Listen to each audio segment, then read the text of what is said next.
I hope you guys are doing great. कल हमने SRE 2400 unfortunately शुरू किया था और आपको समझ में आया होगा उसमें आपके पूरे ऑडिटिंग स्टैंडर्ड्स का रिवीजन है। कल सिर्फ हमने रिपोर्टिंग वाला पार्ट मतलब दैट इज 700, 705 एंड 706 जो SRE में अप्लाई किया था वो पार्ट डिस्कस किया था। आज पहले SRE का सारा बचा हुआ पार्ट डिस्कस करेंगे। ऑब्वियसली यहाँ पर आपके बहुत सारे एज इट इज एसेस का एप्लीकेशन आएगा, that is your documentation, written representation, using the work of an expert, बहुत सारे स्टैंडर्ड्स का रेफरेंस आएगा। once that part is done, then we will start with the next chapter and the last chapter on the standards, that will be assurance engagements, SAE. So before we move to SAE, let's try to focus on SRE।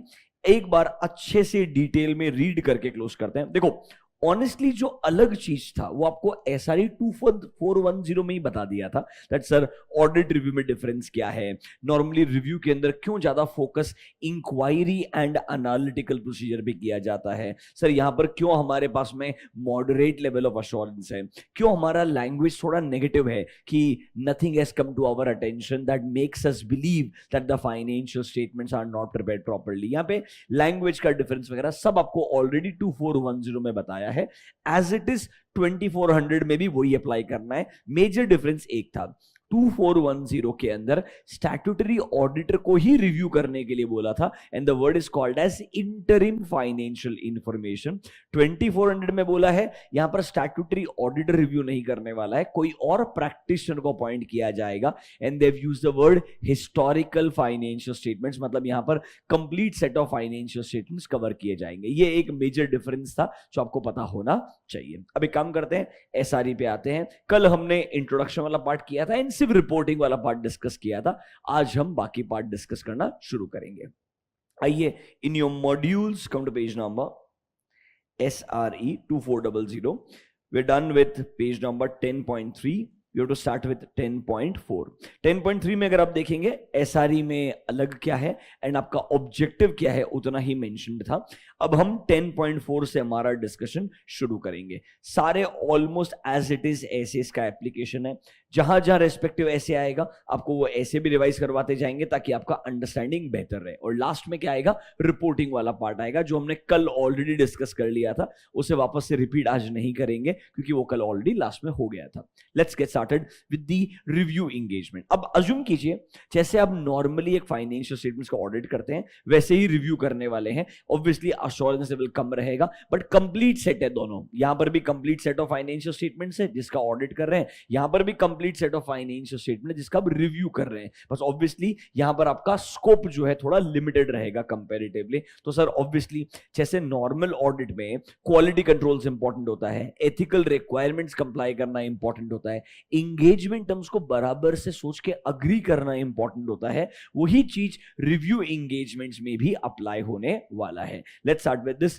Compliance with ethical requirements and engagement level quality control. क्या ये indirectly आपको SA 220 के बारे में reference दे रहा है कि जब नॉर्मली आप ऑडिट करते हैं you have to comply with all ethical requirements including independence. तो जब रिव्यू भी कर रहे हैं you have to comply with all ethical requirements. Obviously independence पे ज्यादा फोकस नहीं करते हैं यहाँ पे because independence is more relevant in case of statutory audit. वो इंडिपेंडेंस का रेलिवेंट SRE 2410 में जरूर है क्योंकि 2410 में आपका स्टैट्यूटरी ऑडिटरी क्या कर रहा है, रिव्यू कर रहा है। यहां पर रिव्यू कोई भी कर सकता है, इसीलिए कंपैरेटिवली इंडिपेंडेंस के ऊपर इतना फोकस नहीं किया गया। बट ऑब्वियसली रिव्यू एंगेजमेंट में भी मेरे लिए उतना ही रेलेवेंट रहेगा इंडिपेंडेंस जितना स्टैट्यूटरी ऑडिट में रहता है। बट स्टैट्यूटरी ऑडिट में लॉ भी है जो लॉ स्पेसिफिकली बोलता है कब आप क्वालिफाइड रहेंगे और कब आप डिस्क्वालिफाइड रहेंगे। यहां पर ऐसा कोई स्पेसिफिक रिक्वायरमेंट नहीं है, यहां पे रोटेशन की कंडीशंस नहीं होती है।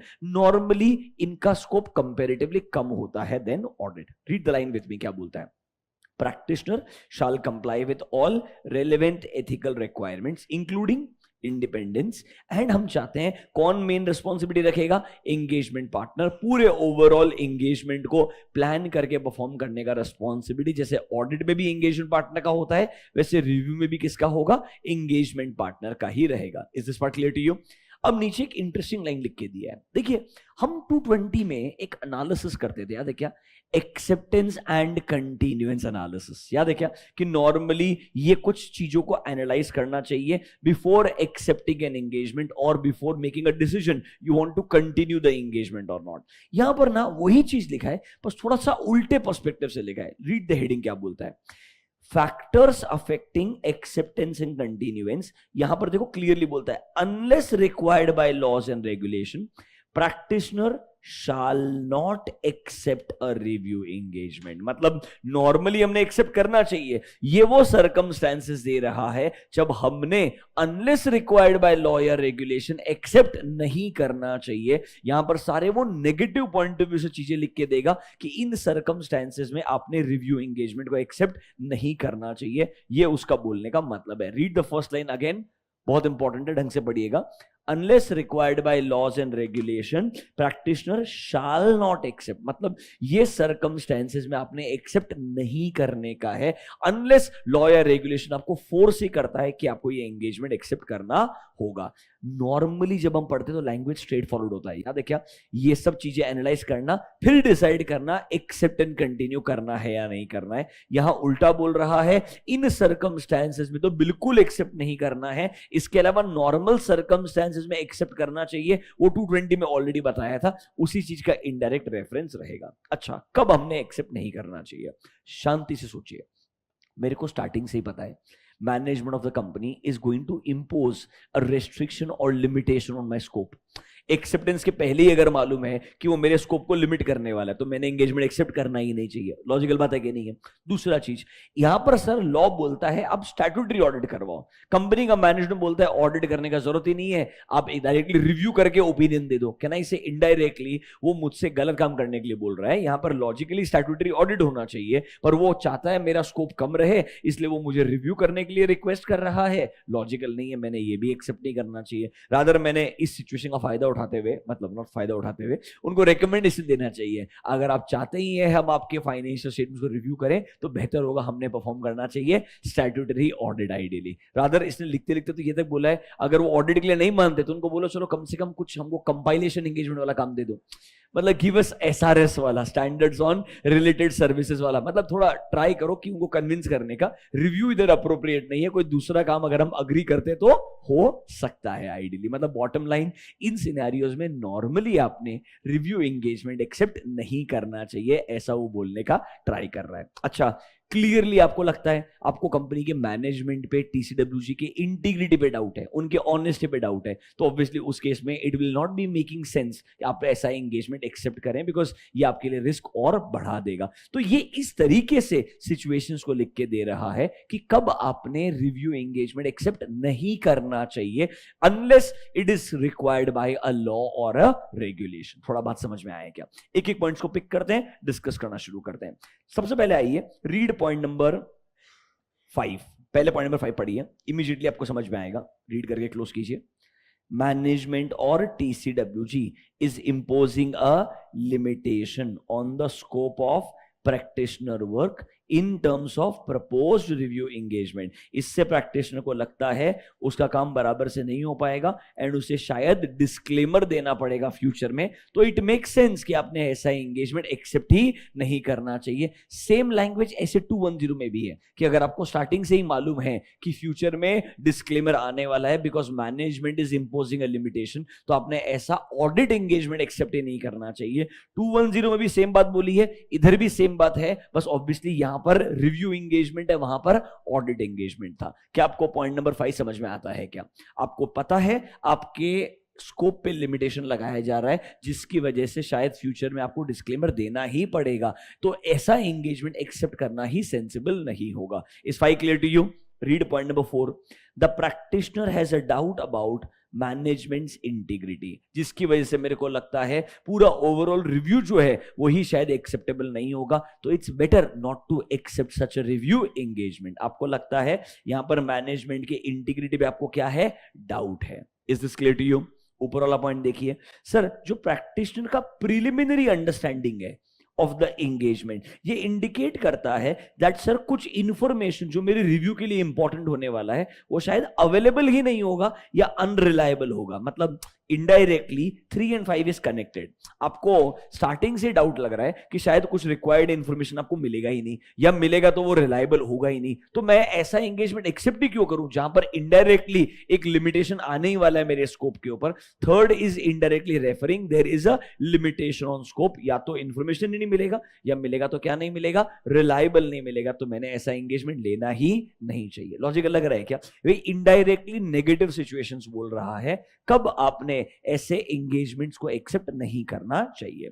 Read number 2, practitioner has a reason to believe that sir यहां पर relevant ethical requirements including independence will not be satisfied। मतलब सर हम मानते हैं as per law independence का requirement नहीं है, but as per general chartered accountants act के जो code of ethics है उसमें जो guidelines दिए हैं मेरे को लगता है हम उसके हिसाब से भी independent ethical बिल्कुल भी नहीं है। और अगर clearly there is a conflict to our independence it will make more sense हमने safeguard लगाना चाहिए। safeguard नहीं लगता तो हमने ऐसा engagement accept ही नहीं करना चाहिए। एसक्यूसी में भी पढ़ाया था ये चीज और आपको 220 में भी पढ़ाया था। अगर आपको स्टार्टिंग से ही मालूम है इंडिपेंडेंस एंड एथिकल कॉन्फ्लिक्ट होने वाला है तो आपने ऐसा एंगेजमेंट को एक्सेप्ट नहीं करना चाहिए। क्या आपको 2, 3, 4, 5 समझ में आया क्या? ये इंडिपेंडेंट पॉइंट्स है। फर्स्ट पॉइंट थोड़ा अलग डायरेक्शन में जाएगा, बताऊंगा। 2, 3, 4, 5 एक बार रीड कीजिए, क्लोज कीजिए। ये एक जरूर अलग क्वेश्चन है जो यहां पे आ सकता है क्योंकि इसका लैंग्वेज थोड़ा अलग तरीके से लिखा हुआ है। That is the only reason. पढ़िए एक बार।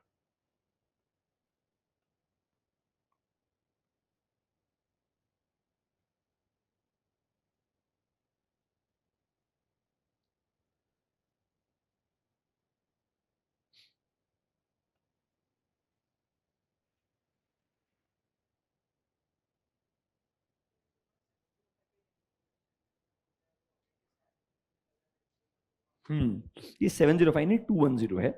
दोनों में डिफरेंस बताता हूं आपको। आज आपको 210 का रिवीजन भी कराऊंगा। ये 210 के अंदर है, 705 के अंदर नहीं है। I will explain you why. 210 बोलता है एंड 705 दोनों में डिफरेंस क्या समझाता हूं। Just give me 1 second. हाँ देखो, जो आपका 210 है ना, ये बोलता है एंगेजमेंट टर्म्स एक्सेप्ट करने से पहले अगर कोई प्री कंडीशंस मिसिंग है। क्या मिसिंग है? प्री कंडीशंस मिसिंग है। मतलब इनडायरेक्टली मैनेजमेंट बोल रहा है ये रिकॉर्ड्स आपको नहीं दे पाएंगे, ये रिक्वायर्ड इंफॉर्मेशन आपको प्रोवाइड नहीं कर पाएंगे। ये स्टार्टिंग से ही मैनेजमेंट मना कर रहा है और आपको लगता है ये इंपॉर्टेंट इंफॉर्मेशन रहने वाला है जो मेरे लिए बहुत रेलिवेंट रहेगा एंगेजमेंट के लिए। तो सर अगर स्टार्टिंग से ही मैनेजमेंट मना करता है before accepting the engagement and I believe it may result into disclaimer, तो 210 में ये लिखा है गिविंग अ रेफरेंस ऑफ 705 कि एंगेजमेंट एक्सेप्ट करने के पहले ही प्री कंडीशंस मिसिंग है जिसकी वजह से लगता है डिस्क्लेमर आएगा, तो it's better not to accept such an engagement. 705 बोलता है अगर एंगेजमेंट एक्सेप्ट करने के बाद में आपको लगता है there is a limitation on the scope of work और आपको लगता है शायद प्रैक्टिकली पॉसिबल नहीं है कंटिन्यू करना, तो आपने विड्रॉल के बारे में सोचना चाहिए। एक में एक्सेप्टेंस के पहले का सिचुएशन है, एक में एक्सेप्टेंस के बाद है। एक्सेप्टेंस का बाद 705 में कवर होता है, बिफोर एक्सेप्टेंस 210 में कवर होता है। I will show you that. अगला वाला पार्ट पढ़ाने से पहले आपको 210 का पूरा रिवीजन दूंगा, डोंट वरी। अभी के लिए क्या आपको पॉइंट 2, 3, 4, 5 समझ में आया क्या? अब आइए पॉइंट नंबर 1 के ऊपर मेरे साथ में। यहां पर ना इनडायरेक्टली अगर आपको बोलूं ना, मैनेजमेंट चाहता है एक फर्म को अपॉइंट करना कि तुम रिव्यू कर लो जहां पे एक्चुअली ऑडिट करना चाहिए। Do you get my point? Indirectly आपको फोर्स कर रहा है लिमिटेड स्कोप वाला एंगेजमेंट एक्सेप्ट कर लो रिव्यू के नाम पे, और आप एक काम करो ऑडिट करने का कोई जरूरत ही नहीं, जबकि तुमको पता है उन फाइनेंशियल स्टेटमेंट्स का एज पर लॉ ऑडिट करना मेन रिक्वायरमेंट है, ना कि रिव्यू। तो अगर तुमने ऐसा एंगेजमेंट एक्सेप्ट किया तो तुम भी गलत हो, ध्यान रखना। मैनेजमेंट तो गलत है ही है कि वो तो भाई आपसे रिव्यू करवाने के लिए फोर्स कर रहा है rather than audit. If you accept such an engagement then you are also at fault because normally review engagement accept करने के पहले क्या सोचता हूं, रिव्यू किसके लिए किया जा रहा है, इंटेंडेड यूजर कौन है, पर्पस क्या है। अब यहां पर अगर वो बोल रहा है पर्पस है मेरे all the users of financial statement, तो गलत है ना यार। इफ माय पर्पस इज कि पूरे फाइनेंशियल रिपोर्ट्स रिलायबल है कि नहीं है, तो गलत पर्पस हो गया। इसीलिए रिव्यू आपको फोर्सफुली चिपकाने का ट्राई किया जाएगा, जबकि शायद क्या रिक्वायरमेंट है, ऑडिट का रिक्वायरमेंट है। आइए number 1, if the practitioner is not satisfied, that there is a rational purpose for engagement. मतलब क्लियरली विजिबल है यहां पर मेरे को इस एंगेजमेंट का कोई पर्पस ही समझ में नहीं आ रहा. उसका एग्जांपल हो सकता है number C, when the engagement is intended to meet the compliance requirements or law regulation that requires financial statements, mark the word to be audited. अगर लॉ का रिक्वायरमेंट है फाइनेंशियल स्टेटमेंट का ऑडिट होना चाहिए तो हम बोलेंगे there is no rational purpose for review engagement, क्योंकि लॉ क्लियरली बोल रहा है आप ऑडिट करवाइए, आप इंटरप्रेट कर रहे हैं, हम रिव्यू करवा के भी सेम ओपिनियन ले सकते हैं. तो ये गलत लॉजिक रहेगा. समझिए हर रिव्यू एंगेजमेंट के पीछे पर्पस क्या है, लॉजिक क्या है. जनरली कोई लॉ के रिक्वायरमेंट के लिए रिव्यू नहीं होता है. लॉ के रिक्वायरमेंट के लिए एक ही होता है, लिमिटेड रिव्यू, जो कवर होता है 2410 के अंदर. Remember that. यहां पर जो रिव्यू है ये एक थर्ड पार्टी के रिक्वायरमेंट के लिए, पेरेंट कंपनी के लिए रिक्वायरमेंट के लिए, या कोई एक ट्रांजैक्शन पर्पस के लिए किया जाएगा, तब रिव्यू होगा. आपको रिव्यू का पर्पस समझना बहुत जरूरी है, बिना उसके एक्सेप्ट नहीं करना चाहिए. नंबर सी में बोल रहा है अगर ऑडिट का रिक्वायरमेंट है तो review can not substitute that. Read point number D. Sir, when the practitioner's preliminary understanding indicates that accepting a review engagement will not be appropriate, तो प्रैक्टिशनर ने रेकमेंड करना चाहिए another type of engagement. Obviously review की जगह उसने बोलना चाहिए यहां पर ऑडिट बेटर सिचुएशन रहेगा.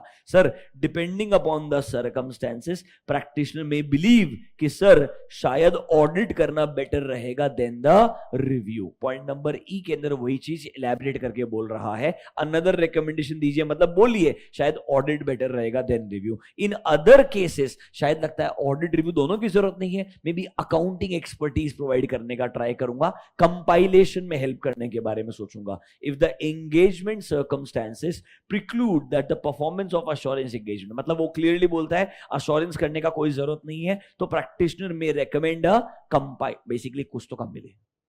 वो रिव्यू के लिए तेरे को अप्रोच कर रहा है तो ऑडिट के लिए रेकमेंड कर. ऑडिट सेंसिबल नहीं है, अश्योरेंस सेंसिबल नहीं है, तो एसआरएस रेकमेंड कर. ये वो इनडायरेक्टली बोल रहा है. ये पूरा कहानी लॉजिकल नहीं है, एक ही पॉइंट लॉजिकल है. कोई रैशनल रीजन नहीं रिव्यू करवाने का. In if it doesn't make sense कि रिव्यू होना चाहिए तो मैंने ऐसा रिव्यू एक्सेप्ट नहीं करना चाहिए. तुमको रिव्यू करवाना है किसी और से करवाओ, मेरे को ये सेंसिबल नहीं लगता है. Do you understand all 5 points जहां पे वो इनडायरेक्टली बोल रहा है आपने ऐसा सिचुएशंस में रिव्यू एंगेजमेंट को एक्सेप्ट नहीं करना चाहिए. नोटबुक में जाइए, ये हेडिंग जरूर आपके पास में होनी चाहिए. कितने पॉइंट लिखे हमने एसआरई में? एक या दो?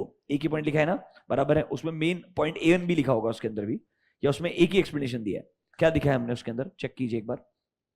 सर यहां पर हम क्या करने वाले हैं regarding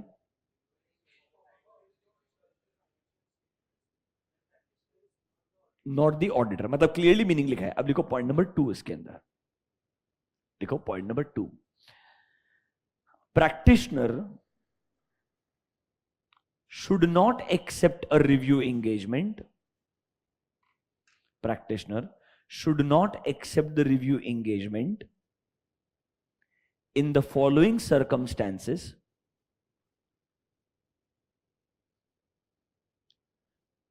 In the following circumstances, unless required by laws or regulations. Unless required by laws or regulations.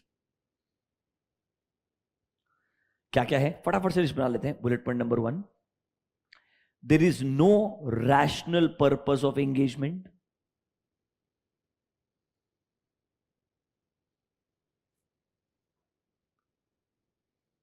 For example, law requires audit. For example, law requires audit and management is recommending review. Law requires audit and management is recommending review.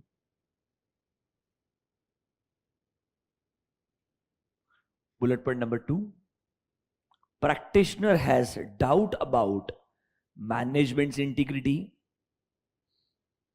Practitioner has doubt about management's integrity.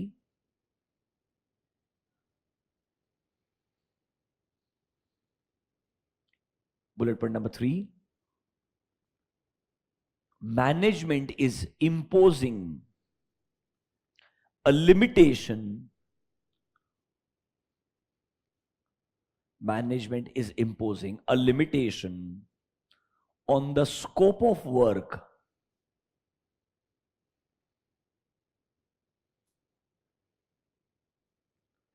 which may result into disclaimer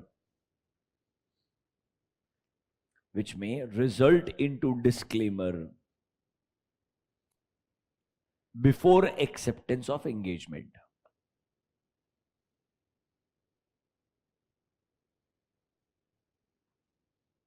अब समझ जाना कि भाई ऐसा restriction लगा रहे हैं जिसकी वजह से इवेंचुअली डिस्क्लेमर आएगा और ये सिचुएशन है before accepting the engagement, so it will make sense not to accept the engagement. एक पॉइंट और लिख दीजिए. कितने पॉइंट हो गए? 3 हो गए, 4 हो गए? 3 हो गए. Number 4, when practitioner has a reason to believe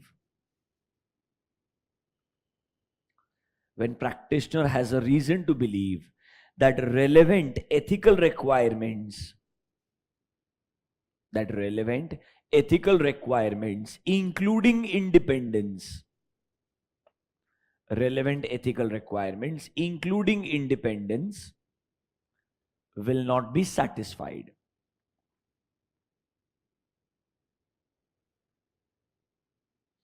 मतलब मुझे क्लियरली मालूम है that sir independence and ethical requirements हम कंप्लाई नहीं कर पाएंगे इस पर्टिकुलर एंगेजमेंट के अंदर. इट विल मेक सेंस, या तो आप सेफगार्ड लगाओ, सेफगार्ड भी ना लगा पाओ तो सर आपने नॉर्मली ऐसा एंगेजमेंट एक्सेप्ट नहीं करना चाहिए. एसक्यूसी भी सेम बात बोलता है. आई होप आपको ये रीजन समझ में आएंगे कब लॉजिकल रहेगा not to accept the review engagement. एकदम एक्सेप्शनल सिचुएशंस डायरेक्टली लिख के दिए थे, इसीलिए एक अलग क्वेश्चन बन सकता है. प्रिपेयर्ड रहना. Is this sensible to you? आगे जाएं. अब बिफोर आई गो नेक्स्ट एक काम करते हैं, थोड़ा 210 आपको रिवाइज करवा के दे देता हूं डायरेक्टली पूरा. थोड़ा 210 रिवाइज होगा तो इसके आगे सब कुछ preconditions, prior to acceptance, ये सब कुछ ऑटोमेटिकली रिवाइज हो जाएगा. दिस इज लाइक एंटायर 210 का control C control V. Let me help you with 210. आपके फर्स्ट मॉड्यूल के अंदर अदर स्टैंडर्ड्स के अंदर एक ऐसे 210 था. It is on page number M.7 है तो अच्छा बात है, वरना सामने देखिए कोई दिक्कत नहीं है. क्या बोलता है ये? 210 talks about agreeing the terms of engagement. 10 minute spend करेंगे, क्लोज करेंगे, ठीक है. सबसे पहला चीज, who prepares the engagement letter? Auditor. It should be agreed by the client as well as the auditor both, तब जाके वो एंगेजमेंट लेटर लॉजिकल होगा. एंड नॉर्मली हम प्लानिंग वानिंग करें उसके पहले हमने एंगेजमेंट टर्म्स को अग्री करना चाहिए. तो सर इस एंगेजमेंट लेटर में नॉर्मली क्या क्या आता है? द एंगेजमेंट लेटर इंक्लूड्स हम क्या क्या सर्विसेज प्रोवाइड करने वाले हैं, हमारा ओवरऑल स्कोप क्या रहने वाला है, हमारे रिस्पॉन्सिबिलिटीज क्या रहेंगे, एंड मैनेजमेंट के मेन रिस्पॉन्सिबिलिटीज क्या रहेंगे. ये मैनेजमेंट के रिस्पॉन्सिबिलिटीज को दूसरे शब्दों में प्री कंडीशंस भी बोलते हैं. क्या बोलते हैं? Pre conditions. कुछ ऐसी कंडीशंस जो प्रेजेंट होनी चाहिए तो ही हम ऑडिट एक्सेप्ट करते हैं. They are nothing but management responsibility. So what are the contents of engagement letter? If you ask me, scope and objective, management का रिस्पॉन्सिबिलिटी, ऑडिटर का रिस्पॉन्सिबिलिटी. ये जो आपके मैनेजमेंट का रिस्पॉन्सिबिलिटी होता है इसको ही हम बोलते हैं pre conditions for an audit. कुछ ऐसी कंडीशंस जो प्रेजेंट होनी ही चाहिए वरना हम ऑडिट को एक्सेप्ट नहीं करेंगे. एंड ऑब्वियसली जो हम एप्लीकेबल एफआरएफ फाइनेंशियल स्टेटमेंट्स बनाने के लिए यूज करेंगे उसे आइडेंटिफाई करना जरूरी है ताकि कोई मिसअंडरस्टैंडिंग ना हो. There should be clarity. इन्होंने ये वाला एप्लीकेबल एफआरएफ फॉलो किया है, हमने इस तरीके से ही ऑडिट करना है. ऐसा नहीं होना चाहिए हम यूएस गैप के पॉइंट ऑफ व्यू से ऑडिट करें, उन्होंने आई गैप के हिसाब से अकाउंटिंग किया. लॉजिकल नहीं होगा. प्लस हमारे एंगेजमेंट लेटर में क्लियरली बोलना चाहिए हम क्या रिपोर्ट्स इशू करने वाले हैं, रिपोर्ट का फॉर्मेट क्या रहेगा, जनरल कंटेंट क्या रहेगा. एंड भाई सर्कमस्टेंसेस बदले तो रिपोर्ट का कंटेंट भी बदलेगा. So we have to tell them the expected form and content of reports जो हम इशू करने वाले हैं. एंड एक स्टेटमेंट क्लियरली आना चाहिए, if there are change in circumstances my report will also change. ये क्लियरली क्या है? कंटेंट्स ऑफ एंगेजमेंट लेटर है. क्या है ये? Clearly contents of engagement letter. 2 minute दे रहा हूं. ABCDE एक बार रीड कर लीजिए, दिमाग में थोड़ा शांति से बैठ जाएगा. 210 आपके सिलेबस में नहीं है बच्चों, बट 2400 जो आपका SRE है वहां पे जरूर रेफरेंस दिया हुआ है. थोड़ा सा लॉजिकल हो जाएगा, अंडरस्टैंडिंग बेहतर हो जाएगी, इसलिए 2 मिनट पढ़ लीजिए आराम से. Does it make sense to you? एक बार चेक कर लीजिए.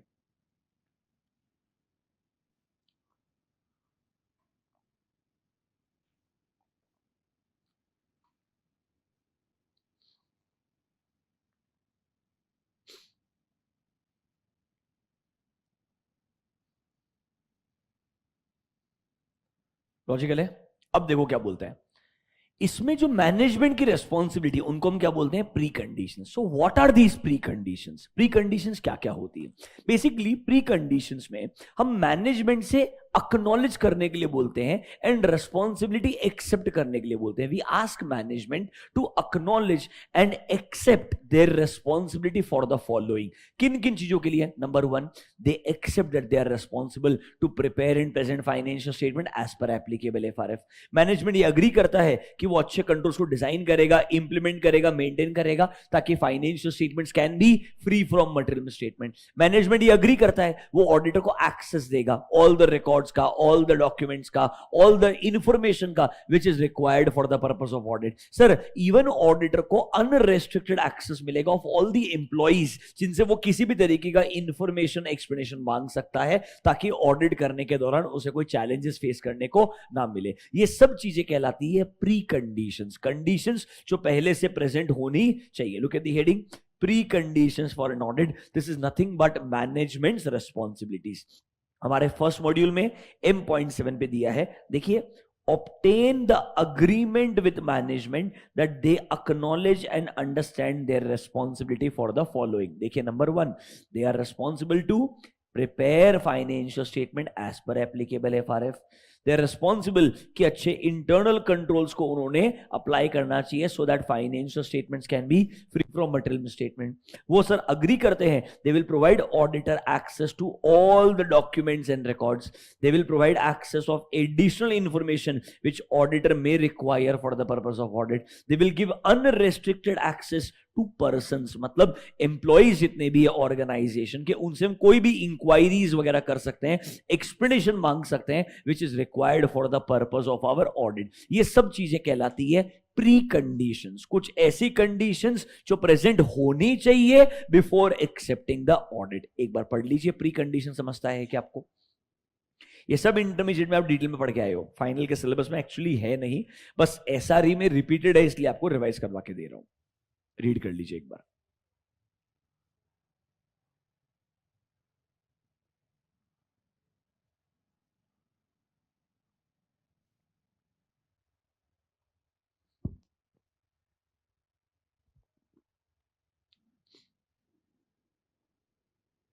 लॉजिकल लगता है एकदम। अब नीचे आइए, एक स्टेटमेंट पढ़ी है, दिख रहा है क्या? Limitation on scope prior to engagement acceptance, यही तो जस्ट पॉइंट पढ़ा था अपन ने।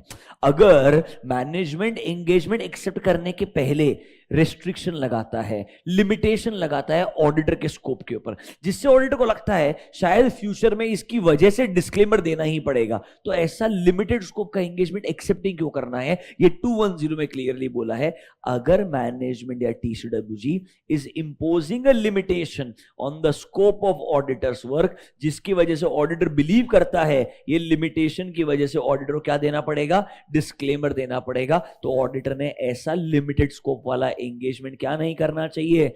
एक्सेप्ट ही नहीं करना चाहिए, अनलेस रिक्वायर्ड बाय लॉ या रेगुलेशन। सेम बात पड़ी है, अनलेस रिक्वायर्ड बाय लॉ या रेगुलेशन, हमने ऐसा लिमिटेड स्कोप वाला रिव्यू एंगेजमेंट एक्सेप्ट नहीं करना चाहिए। इधर ऑडिट के लिए बोला है, उधर रिव्यू के लिए बोला था। अब एकदम लॉजिकल लग रहा है। कहां से आ रहा है ये सब कुछ? 210 से आ रहा है। 210 में सबसे पहले कंटेंट्स ऑफ एंगेजमेंट पढ़ा है। कंटेंट्स में ही मैनेजमेंट की रिस्पॉन्सिबिलिटी है, उससे कनेक्टेड क्या है? प्री कंडीशंस है। अगर ये प्री कंडीशंस मिसिंग है या स्टार्टिंग से ही आपके स्कोप को लिमिट करने का ट्राई किया जा रहा है और आपको लगता है इसकी वजह से डिस्क्लेमर देना पड़ेगा, तो इट मेक्स मोर सेंस कि आप ऐसा एंगेजमेंट एक्सेप्ट ही ना करो। दोनों पॉइंट समझ में आए क्या? Contents, pre conditions, done. Third point, क्या हम हर साल एंगेजमेंट लेटर रिवाइज करते हैं? नहीं। ये बोलते हैं there is something called as recurring audit. Last year आपने ऑडिट किया था, इस साल कंटिन्यू कर रहे हो, एंगेजमेंट लेटर रिवाइज करना कंपलसरी नहीं होता है, बट कुछ सर्कमस्टेंसेस है जहां पर हम आपको रेकमेंड करेंगे कि आपने रिवाइज एंगेजमेंट लेटर भेजना चाहिए। पढ़ के देखिए एक बार, कुछ याद आता है क्या?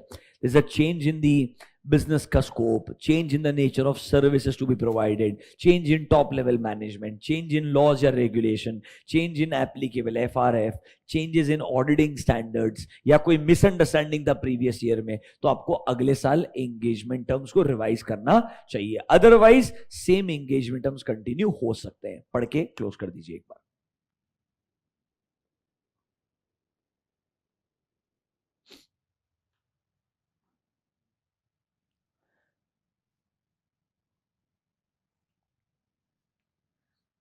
ठीक लग रहा है? Are you able to recall? ये सब आपने इंटर में पढ़ा होगा, आई एम श्योर आप रिवाइज कर पा रहे हैं, बराबर है। अब आता है लास्ट चीज, अगर सर एंगेजमेंट टर्म्स अग्री हो गया है, planning done, execution is going on, what is going on?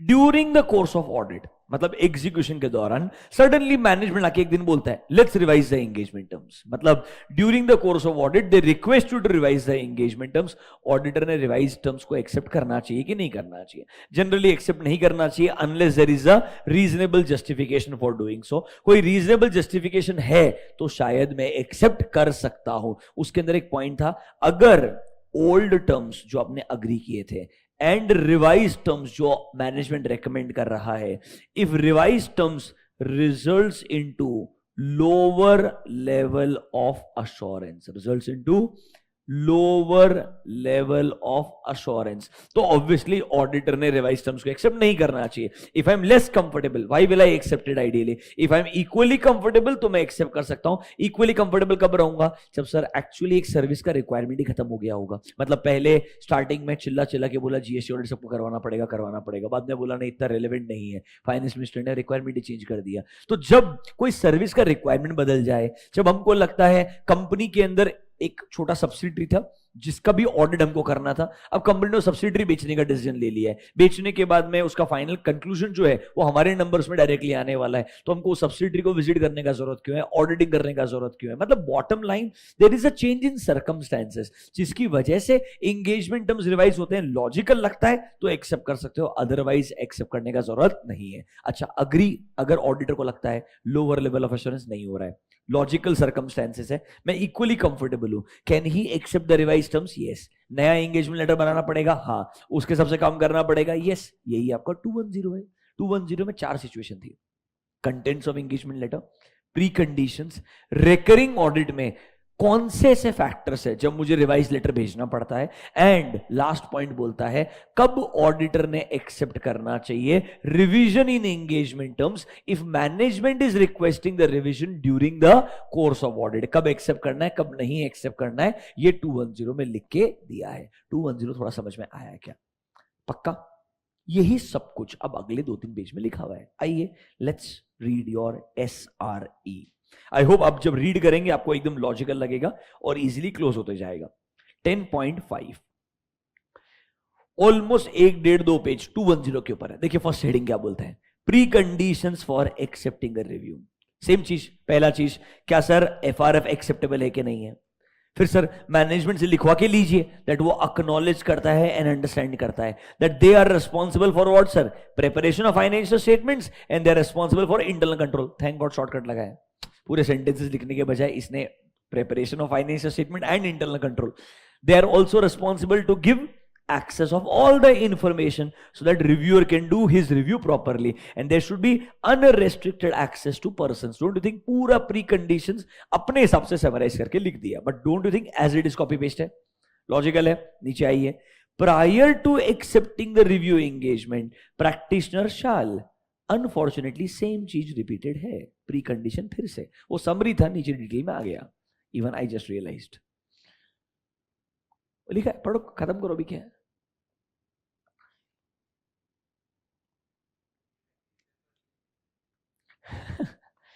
कर देना चाहिए, पर मेरे को क्या लगता है वो रेफरेंस इसलिए उसने नहीं दिया क्योंकि 210 को फाइनल में लिखा ही नहीं ना, उन्होंने ऑलरेडी इंटर का रेफरेंस दिया है, टू मच रेफरेंस हो जाएगा समझो।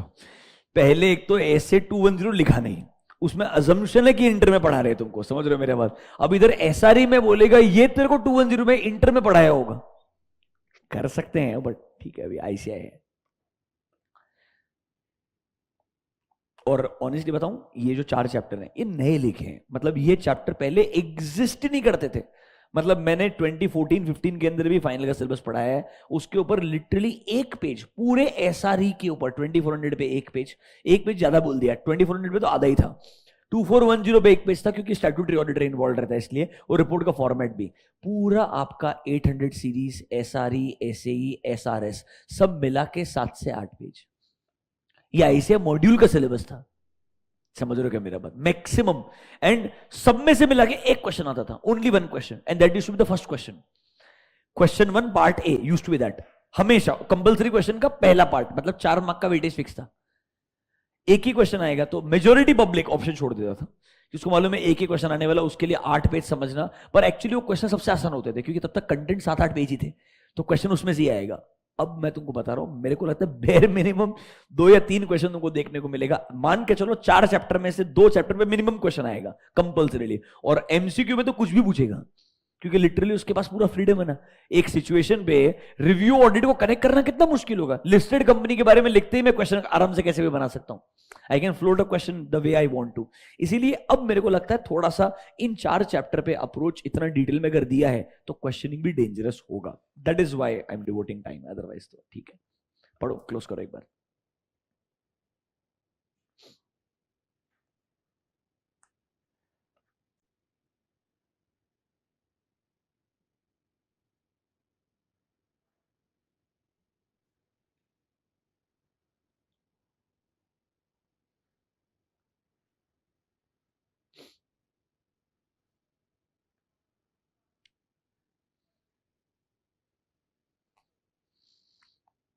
बच्चे ने अच्छा कमेंट मारा है, जहां चार्ट बनाना चाहिए वहां पे ऐसे चार्ट नहीं बनाता है, जहां उसने स्टैंडर्ड्स पूरे के पूरे उड़ा दिए थे, याद है कि अपने चैप्टर्स के अंदर उधर उसने मस्त चार्ट बनाए थे।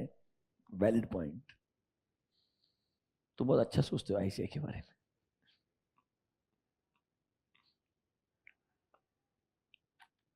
नीचे, if the practitioner is not satisfied, कि ऊपर में से कोई भी प्री कंडीशन मिसिंग है या प्रॉब्लमैटिक है, discuss the matter with them. Obviously if the changes are not made, मतलब प्री कंडीशंस अगर एक्सेप्टेबल नहीं है तो हमने एंगेजमेंट एक्सेप्ट नहीं करना चाहिए, unless obviously it is required by law और रेगुलेशन। प्री कंडीशन भी पॉइंट लिख रहा है। Last one, if it is discovered after the engagement has been accepted. अब देखिए पॉइंट नंबर 5 अलग है, ये प्री कंडीशन से आगे जा रहा है।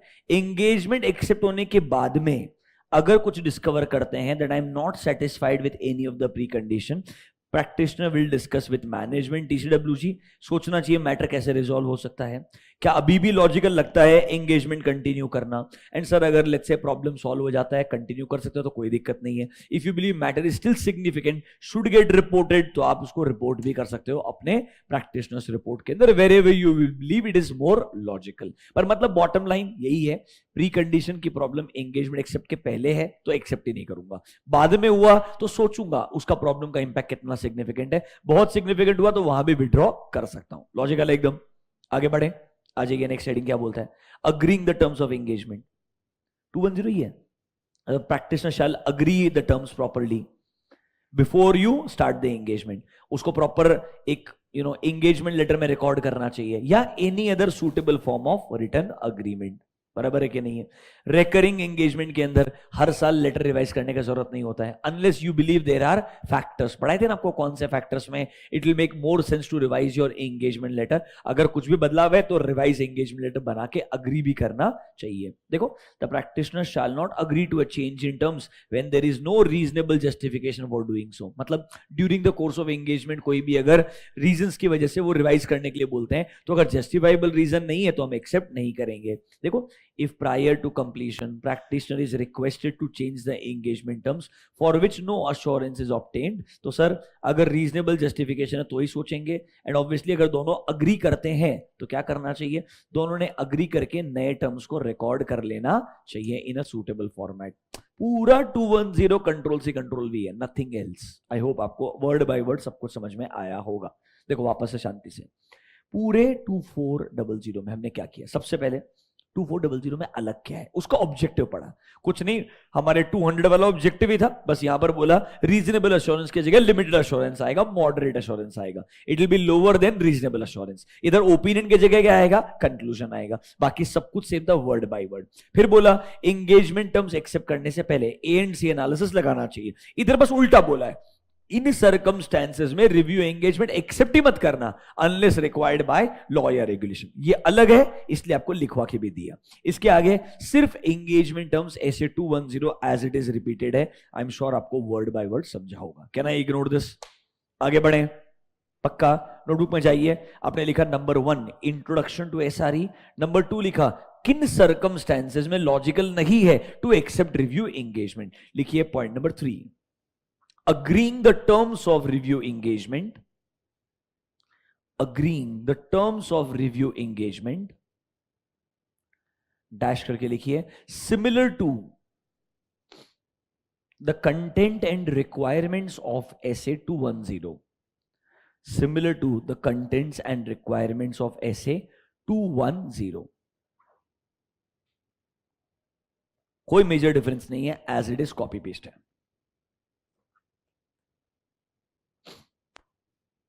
अब लिखिए point number 4, performing the review engagement, performing the review engagement after its acceptance. अब एक्सेप्टेंस तो हो गया है, अब एंगेजमेंट परफॉर्म करने के लिए क्या क्या चीज दिमाग में रखनी है. मेरे को लगता है यहां पर जरूर एमसीक्यू वगैरह किसी एक में क्वेश्चन भले ही बन सकता है कि अगर मैंने रिव्यू एंगेजमेंट को एक्सेप्ट कर लिया है, परफॉर्म करते वक्त क्या क्या चीजें दिमाग में रखनी चाहिए. एक समरी है, फिर एक एक पॉइंट को डिटेल में भी डिस्कस किया है. इसमें से 2-3 चीजें जरूर बहुत ज्यादा डिटेल में वो डिस्कस कर लेंगे. क्या क्या चीज दिमाग में रखनी है while performing the engagement. Bullet point number 1, determining materiality. देखिए क्या क्या चीज कंसीडर करूंगा मैं रिव्यू एंगेजमेंट परफॉर्म करने के दौरान. Bullet point number 1, determining materiality. Number 2, obtaining understanding of the entity and its environment. Obtaining understanding of the entity and its environment.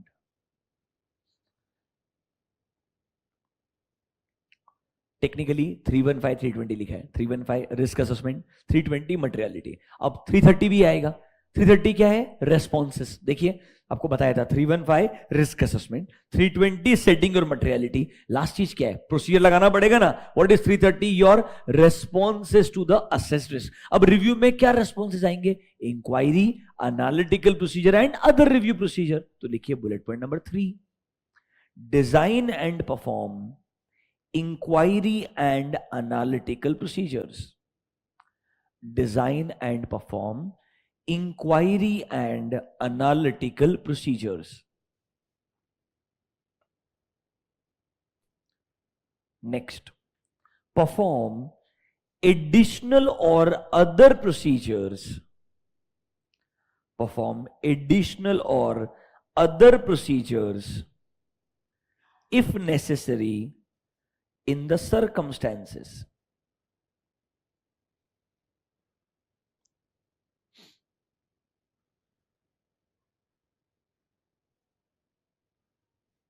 कितने बुलेट पॉइंट हो गए? Number 5, perform specific audit procedures. Perform specific audit procedures for subsequent events.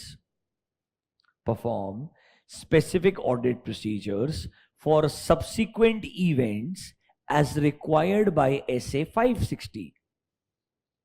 As required by SA 560.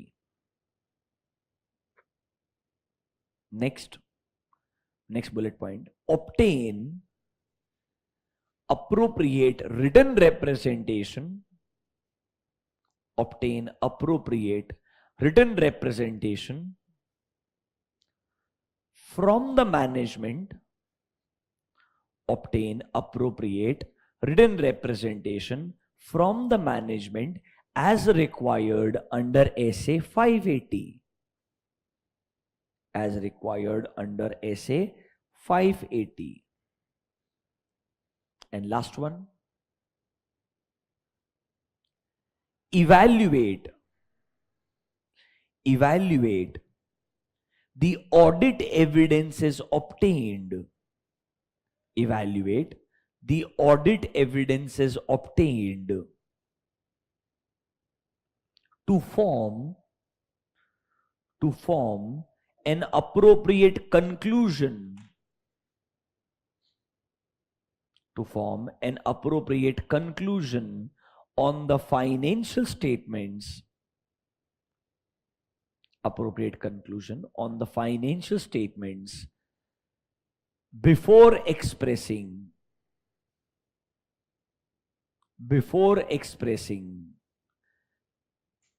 it in their report before expressing it in their report. Practically एक audit के जो steps होते हैं पूरे के पूरे लिखे हुए हैं.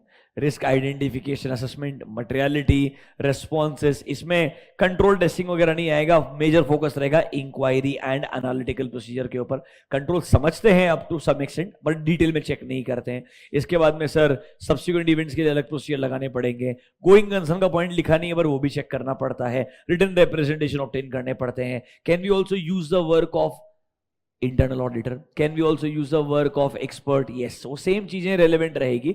वो सब कुछ आने के बाद लास्ट में आपका रिपोर्ट आएगा. अब देखिए इसमें कुछ कुछ चीजों को डिटेल में लिखा है.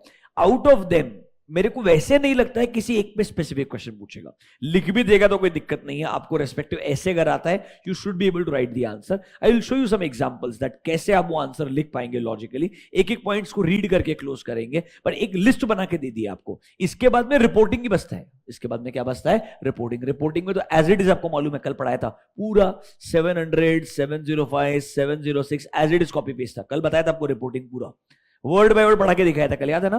पूरा ईओएम ओएम तक as it is copy paste था, कुछ भी अलग नहीं था. बस ऑब्वियसली रिपोर्ट का फॉर्मेट कल बताया था कि आपको रिपोर्ट का फॉर्मेट भी, एक एक्चुअल रिपोर्ट भी दिखा देंगे आपको तो थोड़ा आपको और समझ में आ जाएगा. तो रिपोर्टिंग वाला part is important from exam point of view but it is a complete copy paste. कुछ भी अलग नहीं है. जो ऐसे इसमें पढ़ा है वही आएगा. बस ओपिनियन की जगह वर्ड क्या आएगा? कंक्लूजन आएगा. एंड हर जगह पे एक सेंटेंस आएगा. ये वाला एंगेजमेंट किया है एज पर SRE 2400. इधर हमारा स्कोप कंपेरेटिवली क्या है? कम रहेगा. इसीलिए हम क्या नहीं दे रहे हैं? ओपिनियन नहीं दे रहे हैं. ये एक सेंटेंस तो आपको इंक्लूड करना ही पड़ेगा. Other than that execution is as it is. एक एक करके शांति से डिस्कशन करते हैं. Let's start with let's say WR. पहले रिटन रिप्रेजेंटेशन पढ़ते हैं. सिर्फ WR में जो कंटेंट लिखा है रीड करते हैं. पूरा WR लॉजिकली आपको रिलेट होता है क्या? सोचो, याद करो. WR मतलब written representation. Who obtains WR? Auditor. From whom? Management. क्या WR अपने आप में sufficient and appropriate audit evidence है? नहीं. क्या ये as a additional evidence, supporting evidence काम करता है? हाँ. अगर एक बात बताओ, मैनेजमेंट बोलता है भाई हमने DRS में, DRS is directors responsibility statement, उसमें ऑलरेडी हमारी रिस्पॉन्सिबिलिटी कुछ चीजों को लेके एक्सेप्ट की है. रिपीट करने का जरूरत नहीं है WR में. क्या ये चीज एक्सेप्टेबल है? हाँ. अगर लॉ या रेगुलेशन के अंदर ऑलरेडी पब्लिक डोमेन में मैनेजमेंट ने अपना रिस्पॉन्सिबिलिटी कुछ चीज के लिए एक्सेप्ट कर लिया है, उसको फिर से रिपीट करने का जरूरत नहीं होता है. फिर बताइए, अगर मैनेजमेंट आपको WR देने से मना कर दे तो क्या करोगे? या आपको मैनेजमेंट ने WR दिया बट आपको लगता है उसकी रिलायबिलिटी पे डाउट आ रहा है, तो याद है क्या दोनों सर्कमस्टेंसेस में सर अगर WR मैनेजमेंट ने दिया है, अदर सोर्सेस से अलग एविडेंस मिल रहा है, इनकंसिस्टेंसी है, सॉल्व करने का ट्राई करोगे. अगर लगता है मैनेजमेंट के इंटीग्रिटी पे डाउट है, कैन यू कंसीडर डिस्क्लेमर और विड्रॉल? यस. अगर मैनेजमेंट WR प्रोवाइड ही ना करे तो अब आपको मैनेजमेंट की इंटीग्रिटी पे डबल डाउट आएगा कि WR देने से क्यों मना कर रहा है भाई. Can you still go towards disclaimer and withdrawal? Yes. Can I से? वो सब चीजें जो आपने 580 में पढ़ी थी एज इट इज यहां पर आने वाली है. एक बार पढ़ के क्लोज करते हैं. आइए आपके मॉड्यूल्स में, in your modules page number 10.14, 10.13 WR मस्त लिखा है. देखो, written representation are an important source of evidence in a review engagement. If management modifies और does not provide requested WR, sir इससे शायद कुछ ना कुछ प्रॉब्लम्स हमें नजर आएगा as a practitioner. Further, a request for written rather than oral representation is very very important because हम चाहेंगे written representation का नाम ही written है प्लस ऐसे 580 में बोला भी है कि आपने written फॉर्मेट में लेना चाहिए, वो हमारे लिए ज्यादा लॉजिकल रहेगा. Practitioner shall request the management to provide a written representation क्योंकि उन्होंने ये हमसे एंगेजमेंट टर्म्स में भी अग्रीमेंट किया था. नंबर 4 देखिए, सर इनडायरेक्टली WR से हम ऐसा बता रहे हैं क्या कि मैनेजमेंट ने अपनी रिस्पॉन्सिबिलिटीज बराबर से फुलफिल की है? अरे वही प्री कंडीशंस में जो लिखा रहता है वो रिपीट करते हैं WR में, that yes we have fulfilled our responsibility to prepare financial statements, we have provided you all the information, हमने आपको कंप्लीट इंफॉर्मेशन दिया है. ये सब चीज मैनेजमेंट से वापस लिखवाते हैं कहां पर? WR में, कि हमारी जो रिस्पॉन्सिबिलिटी थी हमने वो क्या की है?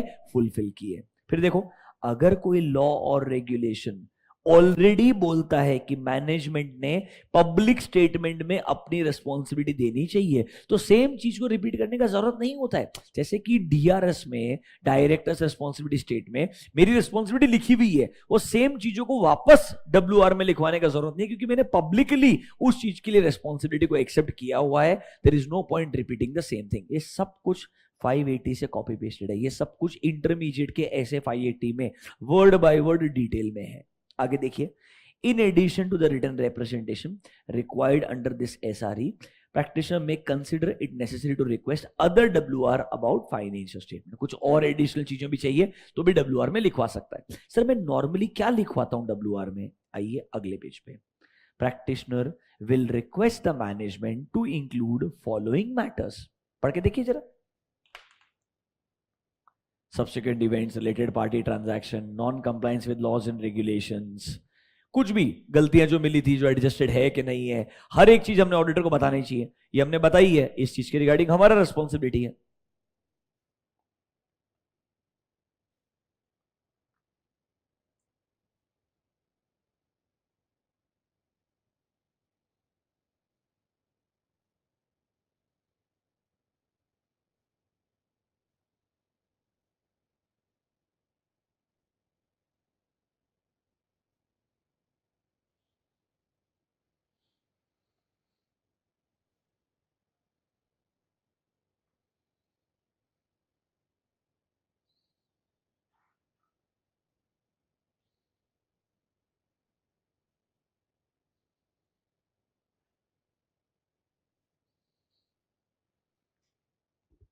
ठीक है, जनरल मैटर्स जो हम WR में लिखवा के लेते हैं उसका लिस्ट बना के दिया है।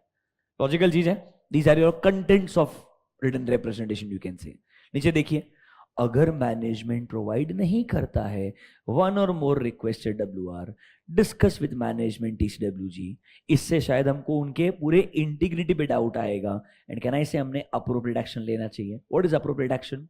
या तो विड्रॉल, डिस्क्लेमर, और सबसे एक्सट्रीम केसेस है भाई, हमको लगता है कि ये प्रॉब्लमेटिक सिचुएशन है, लिस्टेड कंपनी वगैरह है, रेगुलेटर वगैरह को भी इन्फॉर्म करना चाहिए, बिकॉज यहाँ पे फ्रॉड का एक यू कैन से विजिबिलिटी आपको आ जाएगा। बिकॉज अगर मैनेजमेंट कोई चीज लिख के देने से मना कर रहा है, मतलब शायद वहां पे चैलेंजेस रहेंगे, प्रॉब्लम्स रहेंगे। It can also be suspected fraud where you need to inform this to the central government as well.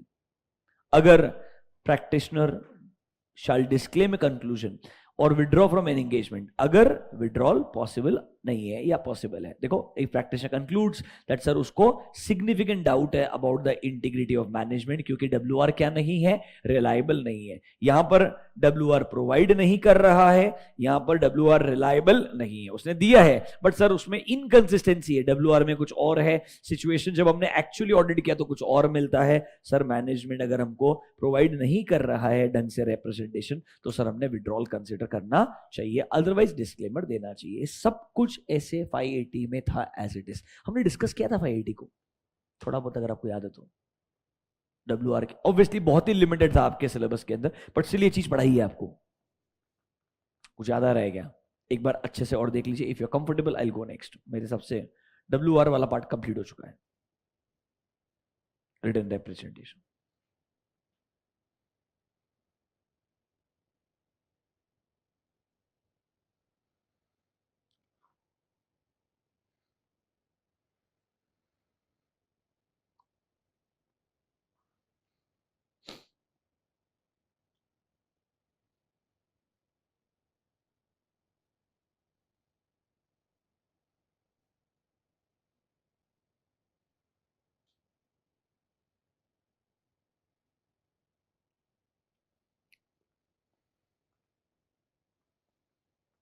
Done. थोड़ा सब्सिक्वेंट इवेंट्स याद है क्या? क्या क्या इवेंट्स है?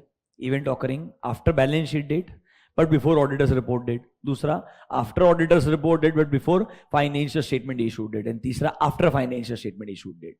याद करो, पहले इवेंट के लिए रिस्पॉन्सिबिलिटी है, हमने डिटेल में इंक्वायरी करके, इंटरिम फाइनेंशियल इंफॉर्मेशन देख के, सब्सिक्वेंट इवेंट्स का एडजस्टमेंट हुआ है कि नहीं हुआ है, डिस्क्लोजर हुआ है कि नहीं हुआ, चेक करना चाहिए, बराबर है कि नहीं है। And if there are subsequent events after auditor's report date, याद है क्या, जनरली ऑडिटर का कोई रिस्पॉन्सिबिलिटी नहीं है, अनलेस ऑडिटर को लगता है सेम इवेंट ऑडिट रिपोर्ट के पहले होता तो इसका इंपैक्ट मेरे रिपोर्ट पे आता, तो वो रिपोर्ट के ऊपर इंपैक्ट अब भी कंसिडर करना चाहिए क्या? हाँ। अगर रिपोर्ट नहीं दिया है तो सर अब रिपोर्ट प्रोवाइड मत कीजिए, सीधा रिवाइज रिपोर्ट दे दीजिए डायरेक्टली। रिपोर्ट दे दिया है और आपको लगता है उसमें बदलाव की जरूरत है, can I give a new audit report और dual date the existing report? कुछ याद आ रहा है कैसा? 560 सेम चीज आने वाला है। चलिए let's read 560 page number 10.12। If the practitioner becomes aware of events occurring between financial statement date and the date of practitioner's report, can I say first category of event बोल रहा है? आपस से पढ़िए, फाइनेंशियल स्टेटमेंट डेट एंड मेरे audit report date के बीच में, मतलब obviously after financial statement date but before my report date, उसके बीच में अगर इवेंट होते हैं विच रिक्वायर्स एडजस्टमेंट और disclosure, practitioner shall request the management to correct those misstatements. अगर गलतियां हैं तो, अगर एडजस्टमेंट डिस्क्लोजर दे दिया तो कोई दिक्कत नहीं है। This is your first category of event if you remember. First category of event मतलब after balance sheet date but before auditor's report date. इसमें आएगा after financial statement date but before practitioner's report date. Logical है कि नहीं है? दूसरा वाला पढ़िए, practitioner generally has no obligation to perform any procedure if there are events after the date of auditor's report. याद है क्या? नॉर्मली कोई ऑब्लिगेशन नहीं होती है, हाउएवर अगर उसके रिपोर्ट के बाद में but before financial statements are issued a fact becomes known to the practitioner, had it been known to the practitioner at the date of report may have caused him to amend the report। Same language है यार। अगर वो उसके पहले पता चल जाता जिसकी वजह से मेरा रिपोर्ट बदल जाता तो क्या मैंने अब भी उसको कंसीडर करना चाहिए? हाँ, पहले डिस्कस करूंगा मैनेजमेंट के साथ में, आप लोग इससे कैसे डील करने वाले हैं, क्या आप लोग चेंजेस करने वाले हैं, तो मैं एडिशनल प्रोसीजर लगाऊंगा। If required I will give a revise audit report और अ न्यू ऑडिट रिपोर्ट, और एग्जिस्टिंग रिपोर्ट को ड्यूअल डेट भी कर सकते हो। Discuss with the management, determine whether financial statement needs amendment, if yes वो लोग कैसे एड्रेस करने वाले हैं। अगर मैनेजमेंट अमेंड नहीं करता है, प्रैक्टिशनर को लगता है अमेंडमेंट की जरूरत है, उसने नोटिफाई करना चाहिए मैनेजमेंट एंड टीसीडब्ल्यूजी को कि सर ये फाइनेंशियल स्टेटमेंट्स थर्ड पार्टीज को इशू मत कीजिए क्योंकि अमेंडमेंट का जरूरत है। अगर फाइनेंशियल स्टेटमेंट्स ऑलरेडी इशू कर दिया है विदाउट द अमेंडमेंट तो प्रैक्टिशनर ने क्या लेना चाहिए? Appropriate action. पब्लिक डोमेन में जाके नोटिस देना पड़ेगा दैट सर फाइनेंशियल स्टेटमेंट में ये इवेंट को कंसीडर नहीं किया है जिसकी वजह से मेरी रिपोर्ट रिलायबल नहीं है। कुछ समझा क्या? पूरा 560 रिपीटेड है क्या? Event number 1, event number 2 and 3। Logical लगता है? पक्का? मैं आपको लिटरली बता रहा हूं, इनमें कुछ भी अलग नहीं, सिर्फ उसने वर्ड ऑडिटर कैसे प्रैक्टिशनर लिखते गए हैं। सिर्फ मैं क्यों पढ़ा रहा हूं? क्योंकि जब आप लिटरली अगली बार कभी खुद से रिवाइज करने के लिए बैठे, it should not happen that you give up on the standard कि भाई पढ़ के फायदा नहीं, इतना सारा लिखा हुआ है। उल्टा ये सोचना कि 560 कुछ भी नहीं पढ़ना है, ऑलरेडी पढ़ के आया हूं। 580 कुछ नहीं पढ़ना है, ऑलरेडी पढ़ के आया हूं। Reporting I have already read, I don't need to read. सिर्फ मुझे पता होना चाहिए अलग क्या पूछ सकता है। अलग पूछ सकता है कि भाई कब मैंने एक्सेप्ट करना ही नहीं चाहिए review engagement unless required by law या रेगुलेशन। नोटबुक में लिखवा के दिया है अलग से। जनरली ऐसा रिव्यू एंगेजमेंट परफॉर्म करते वक्त क्या क्या पॉइंट्स कंसीडर करने होते हैं, लिस्ट बना के देनी चाहिए। लिस्ट ऑलरेडी बना के दी है, मतलब क्या आपको अलग से अप्रोच करना है वो बता के दे रहा हूं, वो लिखवा के दे दूंगा। Other than that just look at it once, feel comfortable and go ahead. पूरा ऑडिट का समरी है ये, लिटरली ऑल स्टैंडर्ड्स का, बस ऑब्वियसली थोड़ा उनके हिसाब से समरी है। लॉजिकल है? WR हो गया, 560 हो गया, आगे बढ़े क्या? चलो ऊपर आ जाओ, थोड़ा मटेरियलिटी उड़ा देते हैं। पेज नंबर 10.7 फर्स्ट पॉइंट देखो क्या लिखा है। Materiality in a review financial statement. कुछ नहीं, सेम है जैसे हम ऑडिट के लिए मटेरियलिटी बनाते हैं। सुनिए, मटेरियलिटी कब बनाते हैं? प्लानिंग फेज में। मटेरियलिटी किस किस लेवल पे बनाते हैं? Overall level, assertion level. Review में भी सेम ओवरऑल लेवल के लिए बनाएंगे, असर्शन लेवल के लिए बनाएंगे। बराबर है कि नहीं है? इंपॉर्टेंट चीज, क्या मटेरियलिटी में during the course of audit changes आ सकता है? हाँ, ऑब्वियसली जो बेंचमार्क चूज किया होगा, प्रॉफिट चूज किया मटेरियलिटी कैलकुलेट करने के लिए, what if profit number changes, revenue choose किया, रेवेन्यू का नंबर भी तो बदल सकता है ना, there can be mistakes what you can find, and इसकी वजह से मटेरियलिटी का लेवल्स कैन रिवाइज। बस पता होना चाहिए, मटेरियलिटी नॉर्मली प्लानिंग में डिटरमाइन करते हैं एंड रिवाइज होगा as and when there is a outcome of my review procedure. मैंने रिव्यू किया, गलतियां मिली, ठीक करवाया, materiality level can change. Plus सोचा था नॉर्मल रिस्क है, उस हिसाब से मटेरियलिटी बनाया, बाद में पता चला रिस्क ज्यादा है, मटेरियलिटी लेवल को और कम भी करना पड़ेगा। पढ़िए, उड़ाइए। खत्म, कुछ ज्यादा लिखा ही नहीं इधर, सिर्फ एक ओवरव्यू लिख के दिया है।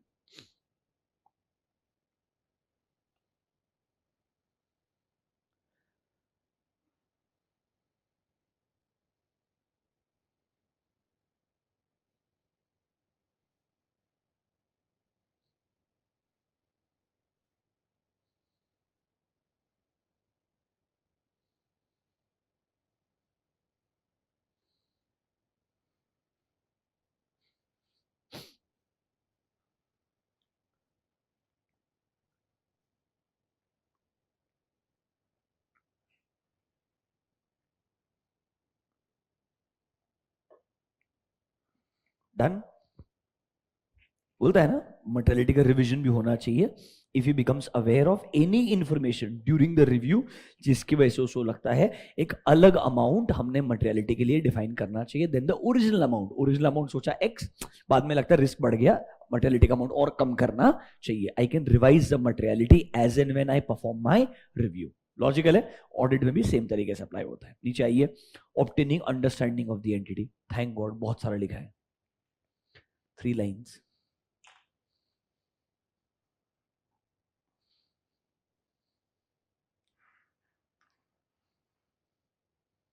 टाइम पास, नीचे आ जाए। Designing and performing procedure.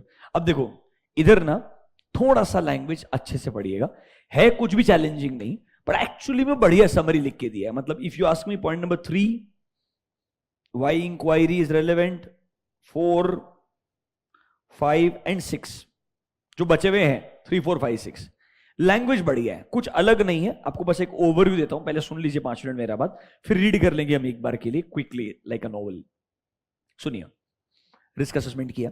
अब रिस्क असेसमेंट के दौरान I will keep in mind, याद है क्या, कौन से एरियाज है जहां पे रॉम ज्यादा होगा, कहना इसे, उसके लिए मेरे को अंडरस्टैंडिंग द एंटिटी बहुत इंपॉर्टेंट है। कंट्रोल्स कैसे हैं ये जानना बहुत जरूरी है। अगर प्रीवियस एक्सपीरियंस हुआ तो बहुत कम में आएगा, प्रीवियस एक्सपीरियंस नहीं है तो इनिशियल ऑडिट एंगेजमेंट में, वैसे ही इनिशियल रिव्यू एंगेजमेंट में, अगर पहली बार ही इस एंटिटी का रिव्यू कर रहा हूं जहां पे कोई प्रीवियस एक्सपीरियंस नहीं है तो मेरे को थोड़ा टाइम स्पेंड करना पड़ेगा। I need to understand the entity before concluding कहां पर रॉम ज्यादा होगा और कहां पर रॉम कम होगा। अब सर यहां पर रॉम डिटरमाइन करने के बाद जो रेस्पॉन्सेज हैं they are normally inquiry and analytical procedure. So we actually make inquiry about controls, we also make inquiry about how transactions get executed and normally पता है क्या बोलता है, इंक्वायरी करने के बाद वो रिप्लाई देगा, वो रिप्लाई आपको अगर एक्सेप्टेबल लगता है ठीक है, अगर एक्सेप्टेबल नहीं लगता है तो आप एनालिटिकल प्रोसीजर लगाओ। क्या लगाओ? एनालिटिकल। डिफरेंस क्या, सुनो, आज तक हम क्या करते हैं, इंक्वायरी करते हैं, उससे फिर डॉक्यूमेंट मांगते हैं, फिर डॉक्यूमेंट को इंस्पेक्ट करते हैं। So we apply inquiry plus inspection, we apply inquiry plus inspection, और we apply inquiry plus observation.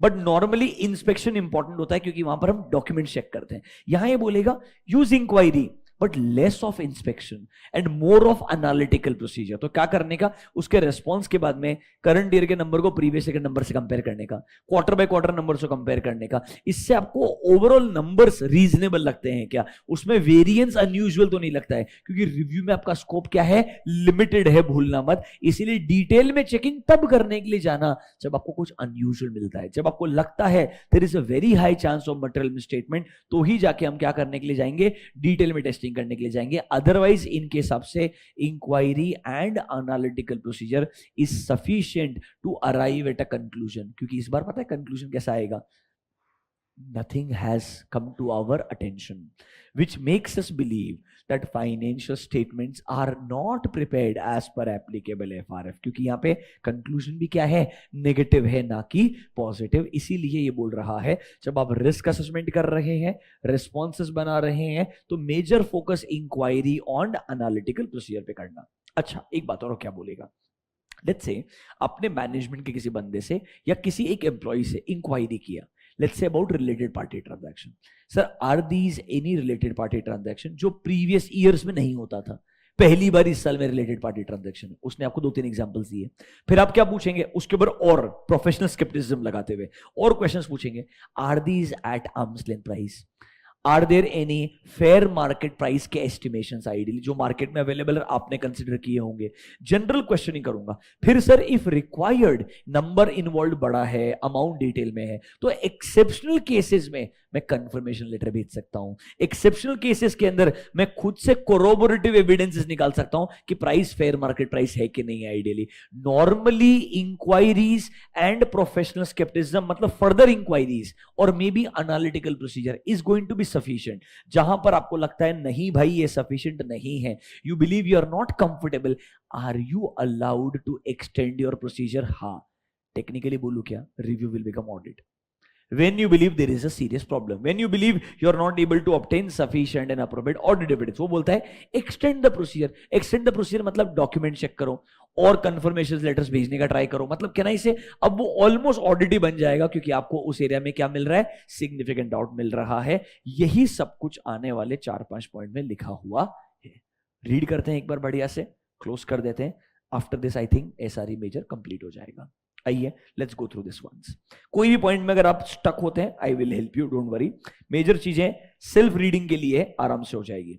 10.7 देखिए, in obtaining sufficient and appropriate audit evidences, ताकि मैं कंक्लूजन ड्रॉ कर पाऊं उसके लिए मैंने बढ़िया से डिजाइन करना चाहिए, परफॉर्म करना चाहिए मेरे फर्दर ऑडिट प्रोसीजर्स. इसमें फर्दर ऑडिट प्रोसीजर कौन से आने वाले हैं? Inquiry and analytical procedure. So that जहां जहां मेरे को रिस्क लगता है उनको मैंने एड्रेस किया है. उन एरियाज जहां पे रॉम ज्यादा है वहां पर ज्यादा फोकस किया है. सर रिमेंबर, अच्छे तरीके से inquiry and analytical procedure will help me to achieve my desired objectives. Sir कभी कभी द सर्कमस्टेंसेस ऑफ रिव्यू में very widely and there can be circumstances आपको शायद लगेगा एज अ प्रैक्टिशनर ज्यादा इफेक्टिव एंड एफिशिएंट होगा to design and perform other procedure. देखो इसने क्या बोला था? इंक्वायरी लगाओ, एनालिटिकल प्रोसीजर लगाओ, या इफ रिक्वायर्ड क्या लगाओ? अदर रिव्यू प्रोसीजर लगाओ. क्या लगाओ? Other review procedure. एग्जांपल पढ़ के देखो जरा, लॉजिकल लगता है क्या? नॉर्मली बोलता है इंक्वायरी लगाओ, एनालिटिकल प्रोसीजर लगाओ, या if required apply other review procedure. Read the example, एकदम लॉजिकल है. अरे कोई नया कॉन्ट्रैक्ट है, पहली बार ट्रांजैक्शन हो रहा है, मेरे को कॉन्ट्रैक्ट पढ़ लेना चाहिए ना यार. मैं बोलता हूं कि भाई मेरे को इतना डिटेल में काम करने की जरूरत नहीं है, बट मेरे को ट्रांजैक्शन समझेगा ही नहीं बिना कॉन्ट्रैक्ट के. It's important that I should go through the contract. Logical चीजें है. कॉन्ट्रैक्ट पढ़ लूंगा तो शायद ट्रांजैक्शंस के रिगार्डिंग चेकिंग और कम करना पड़ेगा. So I can choose other procedure. There is no compulsion that it has to be inquiry and analytic. I can choose other procedures, whatever I believe, if that is going to be a better mechanism. हम क्या चाहते हैं? कम से कम समय में जो हमारा scope है वो अचीव होना चाहिए, हमारा जो ऑब्जेक्टिव है वो अचीव होना चाहिए. इसके लिए जो प्रोसीजर बेस्ट लगे अप्लाई करो. 1 2 3 4 क्लियर है? एकदम लॉजिकल है. अगले पेज पे आइए. सर प्रैक्टिशनर जनरली कंसिडर करता है, सर क्या चीज? वो आइडेंटिफाई सिग्निफिकेंट और अनयूजुअल ट्रांजैक्शंस जहां पर मेरे को रिव्यू में ज्यादा फोकस करना चाहिए. बेसिकली एग्जांपल दे रहा है, how do you perform inquiry and how do you perform analytical procedure. और बाद में बोलेगा why inquiry and analytical procedures are important in review. Why का तो आंसर है ही नहीं, वो तो बोलेगा ये है क्योंकि उसने डिफाइन ही किया है. समझ रहे हो? इंपॉर्टेंट है इंक्वायरी के एग्जाम्पल्स. सेम एग्जाम्पल्स 2410 में पढ़ाए थे. क्या क्या इंक्वायरी करोगे? जो जो अनयूजुअल है सब कुछ इंक्वायरी करोगे. रिलेटेड पार्टी ट्रांजैक्शन है क्या? सब्सिक्वेंट इवेंट है क्या? नया कोई कॉन्ट्रैक्ट साइन हुआ है क्या? आइडियली मतलब anything unusual in the company you will inquire about. वही लिस्ट बना के दिया. आओ पढ़ते हैं एक बार. सर रिव्यू के अंदर हम लोग जब इंक्वायरी कर रहे हैं मतलब we are seeking information, we are asking for information. किससे? From management and other persons. Sir क्या क्या चीज आएगा इंक्वायरीज में? देखिए, अकाउंटिंग एस्टिमेट्स कैसे बनाया है, रिलेटेड पार्टीज को कैसे ढूंढते हैं, या कोई भी दूसरे अनयूजुअल या कॉम्प्लेक्स ट्रांजैक्शन है उनसे आप कैसे डील करते हैं as a management. Sir are there any actual or suspected frauds? Are there any events occurring between the date of financial statements and, ये थोड़ा गलती हुआ है, दिस इज, ये अगला पॉइंट बना दीजिए, events occurring between date of financial statement and practitioner's report. अरे सब्सिक्वेंट इवेंट्स आपके, ये पॉइंट नंबर 4 ना यहां से शुरू होता है. Events occurring between the date of financial statement and practitioner's report.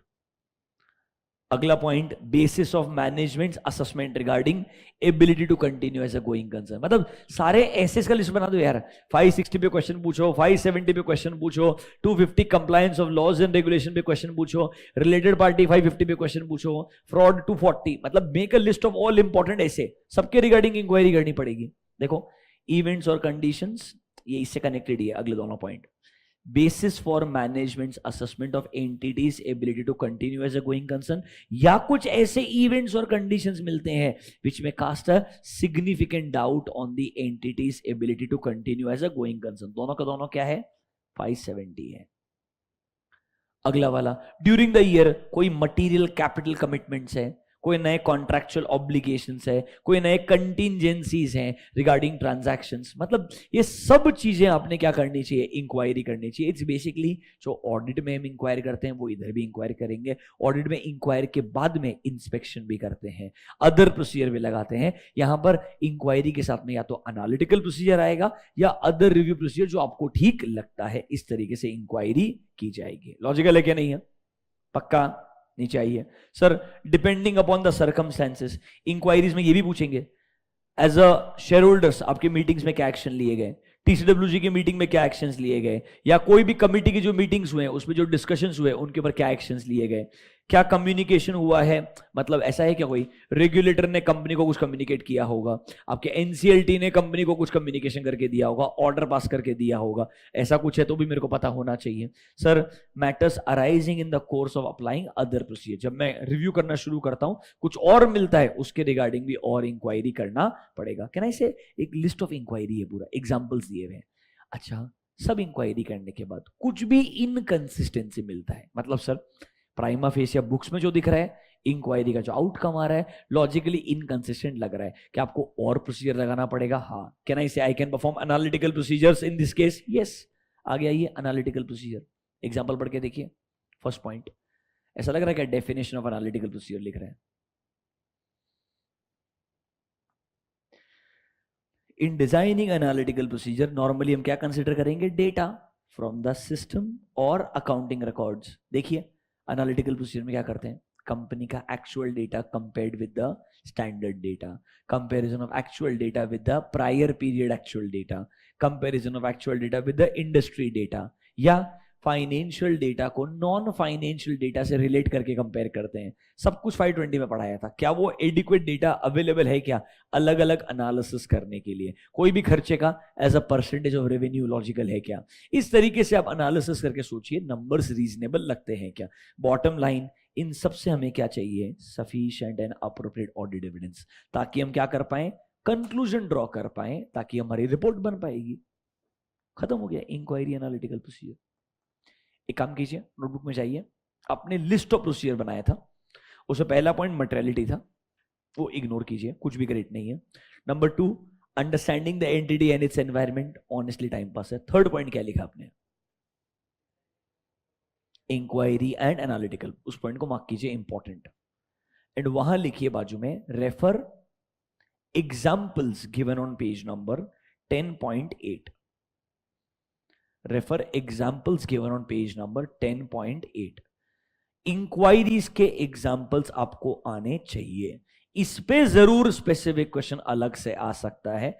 Materiality time pass है, understanding the entity and its environment भी टाइम पास है, बट इंक्वायरीज के स्पेसिफिक एग्जाम्पल्स पूछे जा सकते हैं। कुछ नहीं, ध्यान रखना सारे इंपॉर्टेंट एसेज जो थे, स्पेसिफिक एसेज, फ्रॉड वाला, लॉस एंड रेगुलेशन वाला, related party, subsequent event, going concern, मस्त उसके बाद एक पॉइंट चिपका देने का, आंसर खत्म हो जाएगा। पक्का लॉजिकल है? अब आइए आगे का डिस्कशन कंटिन्यू करते हैं। Why inquiry and analytical procedure? Honestly मतलब कुछ है नहीं ग्रेट इधर, एक बार भी पढ़ लेते, फिर भी एक बार कुछ नहीं। वो बोलेगा इंक्वायरी अच्छा है, प्रोफेशनल स्केप्टिसिज्म मेंटेन करना पड़ेगा, सिर्फ इंक्वायरी शायद सफिशिएंट नहीं होता है, तो एनालिटिकल प्रोसीजर भी यूज करो, उसका एक आध एग्जांपल दे देगा, कॉम्बिनेशन यूज करो ताकि आप ओवरऑल कंक्लूजन तक आ पाओगे। बेसिकली वो जस्टिफाई करेगा, सही है ये। Number 1, sir evidence obtain through inquiry is often the principal source of evidence about management का intent. Okay, therefore information available to support management intent may be limited.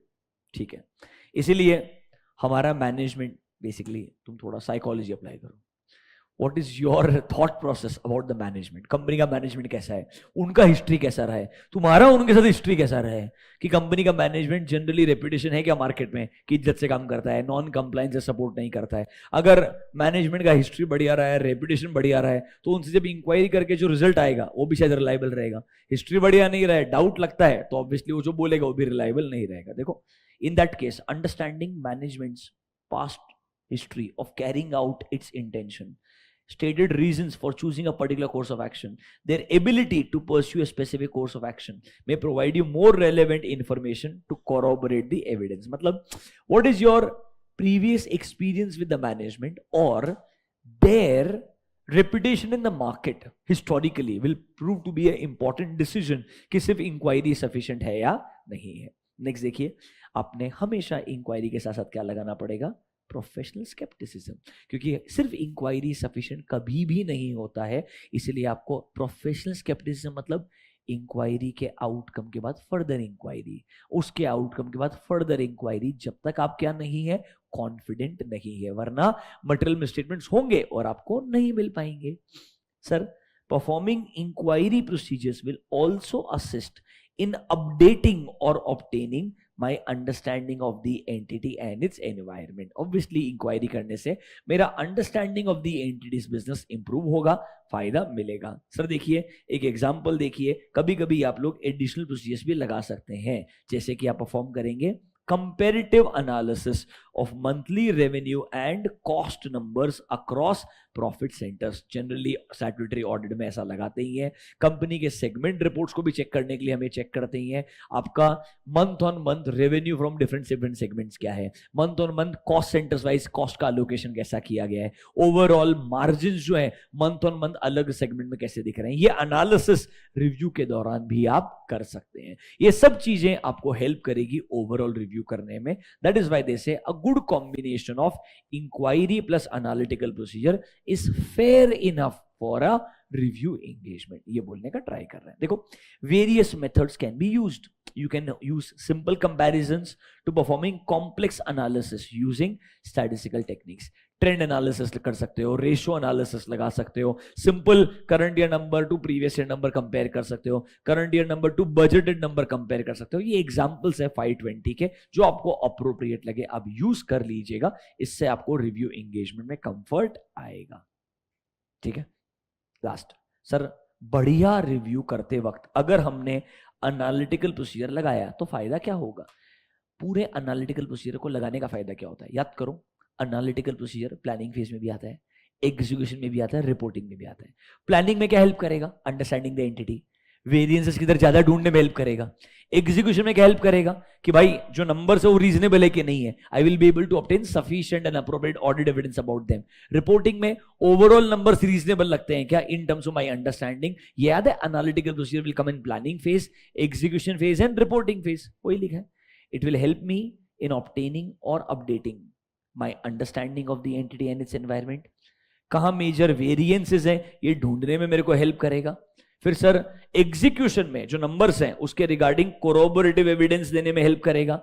And last में overall क्या मेरे को सब कुछ देखने के बाद में फाइनल ओपिनियन देते वक्त याद है क्या, फाइनल एनालिटिक्स, सारे नंबर्स को ओवरऑल लेवल कंपेयर किया, क्या ओवरऑल गलतियां सिग्निफिकेंट लगती है कि मैंने मॉडिफिकेशन देना चाहिए, ये डिसीजन लेने में हेल्प करेगा। मतलब analytical procedure will help you from planning to reporting phases. वैसे ही रिव्यू के अंदर भी प्लानिंग से रिपोर्टिंग हर फेज में आपको हेल्प करेगा। एनालिटिकल प्रोसीजर उसके अलग अलग फेजेस दिए हैं। Last, procedure to address specific circumstances. Related party के बाजू में लिखिए SA 550, पढ़िए जरा खुद से एक बार, क्या कुछ रिलेटेड पार्टी ट्रांजैक्शन है? अनयूजुअल है, यूजुअल है, अनयूजुअल है, डिटेल में काम करना पड़ेगा।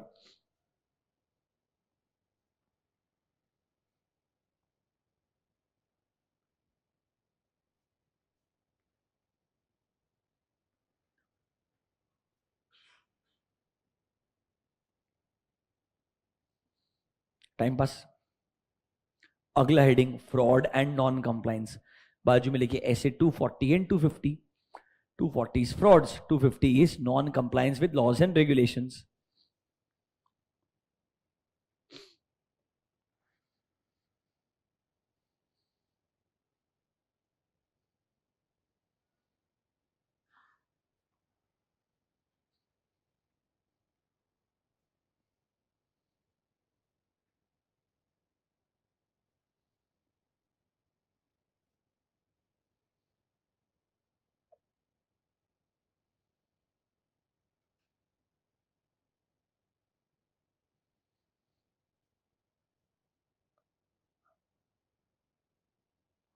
अगला गोइंग कंसर्न SFI 70, याद करो नॉर्मली कोई गोइंग कंसर्न प्रॉब्लम नहीं होनी चाहिए, बट अगर कोई ऐसे इवेंट्स और कंडीशंस मिलते हैं जिससे लगता है it will impact the entity's ability to continue as a going concern, क्या करोगे? मैनेजमेंट से पूछोगे आपके पास प्लान ऑफ एक्शन क्या है, वो प्लान ऑफ एक्शन फिजिबल है कि नहीं, चेक करोगे, उसके बाद डिटरमाइन करोगे कि एक्चुअली में मटेरियल अनसर्टेनिटी है या नहीं है, तो प्रॉपर डिस्क्लोजर आना चाहिए, नहीं है तो क्लीन रिपोर्ट आके खत्म हो सकता है, बात खत्म। बराबर है? नीचे 570 लिख के क्लोज कर दो, वर्ड बाय वर्ड सेम है, कुछ अलग पढ़ने का है ही नहीं जरूरत, कुछ है ही नहीं, just ignore. Using of work performed by others, brackets में लिखो ऑडिटर्स एक्सपर्ट और अदर रिव्यूअर, मतलब SA 620 and 600, auditors expert and other reviewer. If required, can I also take the help of an expert? Yes. इधर भी IT controls वगैरह समझने के लिए एक्सपर्ट का हेल्प ले सकता हूं, पेंडिंग लिटिगेशन है समझने के लिए एक्सपर्ट का हेल्प ले सकता हूं, and obviously consolidated financial statements का रिव्यू कर रहेगा, जहां पर बहुत सारे कंपोनेंट्स रहेंगे, उनके लिए सेपरेट रिव्यूअर्स आ सकते हैं, उनका भी काम में यूज कर सकता है। जैसे इंटरिम फाइनेंशियल इंफॉर्मेशन के अंदर भी रिव्यू वाला कॉन्सेप्ट था, जहां बोला था you can use the work of component auditor, यहां पर ऑब्वियसली सेपरेट रिव्यूअर्स को अपॉइंट करना पड़ेगा because the entities consolidation can be huge. अगर ऐसा है तो सर उस केस में 600 जो बोलता है वो एज इट इज आपको फॉलो करना पड़ेगा, that is using the work performed by others. Logical है? Next, additional procedures when practitioner becomes aware that the financial statements can be materially misstated। ये पॉइंट और अगला वाला पॉइंट एक्चुअली सेम ही है, कुछ मेजर डिफरेंस नहीं है, बस अगले पेज पे जो लिखा है ना थोड़ा ज्यादा डिटेल में लिखा है। देखिए, examples explaining when additional procedures में बी नेसेसरी। ऑब्वियसली जब तेरे को लग रहा है मटेरियल मिसस्टेटमेंट हो सकता है तभी तो एडिशनल प्रोसीजर लगाएगा, तो ऊपर तेरे को बोलेगा तेरी इंक्वायरी और एनालिटिकल प्रोसीजर बोलता है there can be material misstatements, तो तुझे क्या करना चाहिए? गिव अप नहीं करना चाहिए, तूने यहां पर एडिशनल प्रोसीजर लगाने ही चाहिए। ऑल्दो रिव्यू में हम इंक्वायरी एंड एनालिसिस ही करते हैं, but if required, if you believe there can be material misstatements, तो जब तक मैं श्योर नहीं होता तब तक मैंने प्रोसीजर लगाना है। तो यहां पर एक अच्छा चीज लिख के दिया जो जरूर काम में आएगा। 10.12 read point number 2 along with me. First में एक एग्जांपल दिया है, उसका डिस्कशन 2 में किया। देखिए, while performing inquiry and analytical procedure for a review engagement, आपने एनालिसिस किया अकाउंट रिसीवेबल्स का, जहां देख के लगता है कुछ मटेरियल अमाउंट्स हैं which are due beyond the due date, मतलब पास्ट ड्यू है, मतलब ड्यू डेट्स के बियॉन्ड अभी भी आउटस्टैंडिंग पैसा है, for which there is no allowances for bad and doubtful debts, मतलब बेसिकली उसके ऊपर मैनेजमेंट का फोकस ही नहीं है, प्रोविजनिंग वगैरह भी कोई बनाया नहीं है। This causes the practitioner to believe that जो अकाउंट रिसीवेबल का बैलेंस है वो क्या हो सकता है? मटीरियल। बेसिकली तुमने एक एरिया में इंक्वायरी किया, एनालिसिस किया, तुमको लगता है there can be a material misstatement. ये एग्जांपल है इस हेडिंग का। कब एडिशनल प्रोसीजर लगाना चाहिए? जब practitioner becomes aware that my financial statements can B materially मिसस्टेटेड। ये पूरे निबंध का ये एग्जांपल है। तो इस सिचुएशन में मैंने करना क्या है वो पॉइंट नंबर 2 में लिखा है, वो इंपॉर्टेंट है। नोटबुक में जाओ, राइट डाउन लास्ट। आपने प्रोसीजर्स का लिस्ट बनाया था, वो हो गया है। अब आपके 2400 में आई थिंक पहला था आपका ऑब्जेक्टिव, दूसरा था कब कब आपने एक्सेप्ट नहीं करना चाहिए, तीसरा था प्रोसीजर्स का लिस्ट, बराबर है? ये आएगा आपका पॉइंट नंबर 4। तीसरा क्या था? अच्छा, 210 का रेफरेंस दिया था अपन ने, हाँ ठीक है, चलो नंबर 5 है ये अभी लिखिए। Number 5, when practitioner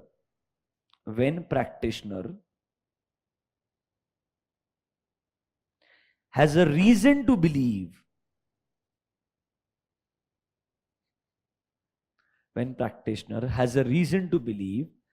that financial statements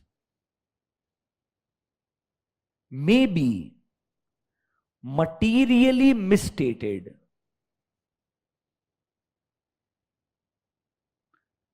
then he should consider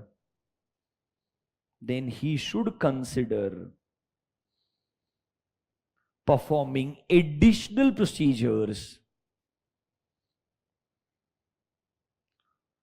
he should consider performing additional procedures or other procedures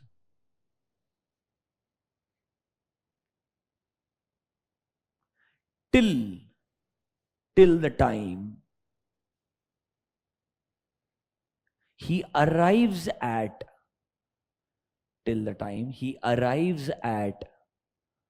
one of the following conclusions. He arrives at one of the following conclusions. सुन लीजिए, जब मुझे review के दौरान कुछ ऐसे circumstances मिलते हैं जहां मेरे को लगता है यार there are chances that there can be material misstatement, किसी अकाउंट बैलेंस में है या सर पूरे फाइनेंशियल स्टेटमेंट में है, परवेजिव है नहीं है, whatever it is, but there are significant material misstatements, तो सर मैंने एडिशनल प्रोसीजर लगाने चाहिए जब तक कि मैं इन दोनों में से कोई एक कंक्लूजन पे नहीं आता हूं। वो दो कंक्लूजन क्या हो सकते हैं, ढंग से कुछ नहीं, एक में बोलेगा there are no material misstatement, एक में बोलेगा yes there are material misstatement. जब तक दोनों में से मैं श्योर नहीं हो जाता है कि मैं श्योर हूं कोई मटेरियल मिसस्टेटमेंट नहीं है, मेरे को लगा पर नहीं है, या फिर मैं श्योर हूं देयर आर मटेरियल मिसस्टेटमेंट, जब तक एक कंक्लूजन नहीं आता है तब तक काम करते रहने का मतलब, जब तक आप श्योर नहीं हो keep working, when you are sure about any one of them stop working, then impact on report. Logical है कि नहीं है, वही चीज लिखा हुआ है, बस थोड़ा अलग तरीके से, फैंसी तरीके से लिखा हुआ है। पढ़िए नंबर 2 मेरे साथ में। प्रैक्टिशनर ने मैनेजमेंट से इंक्वायर करना चाहिए कि भाई ये जो आपके रिसीवेबल्स है, ये यहां पर हमको लगता है अमाउंट में गड़बड़ हो सकता है sir, depending upon the managements response. आप जब इंक्वायरी करोगे डिटेल में उनके रिस्पॉन्स के बाद में, you may arrive at the following conclusions. पहला वाला सर, प्रैक्टिशनर कंक्लूड करता है that account receivable balance is not likely to be materially misstated. मतलब मैं कंक्लूड कर रहा हूं इंक्वायरीज के बाद में कि नहीं भाई इधर मेरे को मेजर गलतियां नहीं लग रही है, कैन आई से अब आगे कोई प्रोसीजर लगाने का जरूरत नहीं है, कंक्लूजन आ गया है कि मटेरियल मिसस्टेटमेंट नहीं लग रहा है। नंबर 2 देखो, enable the practitioner to determine that the matter causes the financial statements to be material। मतलब मैं श्योर हूं इसकी वजह से फाइनेंशियल स्टेटमेंट्स क्या है, मटीरियली मिसस्टेटेड है, मतलब I have concluded there are material misstatement. इस केस में भी क्या लगाओगे आगे, नो फर्दर प्रोसीजर, क्योंकि आपको समझ में आ गया है देयर आर मटेरियल मिसस्टेटमेंट। कहना इसे प्रैक्टिशनर ने इसका इंपैक्ट किस पे कंसीडर करना चाहिए, कंक्लूजन पे कंसीडर करना चाहिए। बराबर है कि नहीं है, दोनों केस में कोई फर्दर, मतलब इन दोनों में से किधर तो एक जगह आना पड़ेगा, तब जाके बोलूंगा no further procedure is required. जब तक इन दोनों में से एक भी सिचुएशन में नहीं आऊंगा further procedure is required. Read number C, अगर इंक्वायरी के बाद प्रैक्टिशनर को अभी भी लगता है that sir receivable can be materially मिसस्टेटेड but sir not providing sufficient and appropriate audit evidence कि एक्चुअली में दे आर मिसस्टेटेड, मतलब मैं अभी तक श्योर नहीं हूं। अगर मैं सिचुएशन सी में हूं तो मैंने और काम करते रहना चाहिए जब तक मैं कहां तक नहीं आता, इधर ए और बी तक नहीं आता। मतलब ए और बी में अगर आया तो नो फर्दर प्रोसीजर, सी में अगर हूं तो मेरे को आगे काम करते रहना पड़ेगा। देखिए क्लियरली बोलता है इन दैट केस प्रैक्टिशनर ने और एडिशनल प्रोसीजर लगाते रहना चाहिए। देखिए the evaluation of the results of additional procedure may enable the practitioner to either conclude to as a or B above. जब तक ए और बी तक नहीं आता है मैंने एडिशनल प्रोसीजर लगाना चाहिए। देखिए नीचे क्या बोलता है, इफ नॉट, मतलब अभी भी मैं ए और बी तक नहीं आया, practitioner should continue performing additional procedure until he reaches either A or B. And in the end if I can not reach to A or B, that means I am unable to obtain sufficient and appropriate audit evidence. Is it indirectly a limitation on my scope? Should I consider withdrawal or disclaimer? Yes. Last में कुछ समझ में ना आए तो ये situation आएगा that I am not, कुछ नहीं 705 है। 705 मॉडिफिकेशन कब आता है, जब आपको लगता है financial statements are materially misstated, या मैं बोल दूं I am not able to obtain sufficient and appropriate audit evidence. तो पहले चीज के लिए मेरे को श्योर होना चाहिए ना मटेरियल मिसस्टेटमेंट है कि नहीं है। अगर नहीं है तो क्लीन है तो मॉडिफिकेशन, या sir I am not able to conclude that there are material misstatements, क्योंकि मेरे को क्या नहीं मिल रहा है, sufficient and appropriate audit evidence. ने ये 705 ही लिख रहा है, नोटबुक में आओ और लिखो, 2 कंक्लूजन्स में से एक कंक्लूजन तक आना चाहिए, ऐसा ही लिखा है आपको मैंने। तब तक एडिशनल प्रोसीजर लगाते जाएंगे जब तक हम दोनों में से कोई एक कंक्लूजन पे नहीं आ जाते हैं। Number A, practitioner is able to conclude that the account balance is not likely to be materially misstated.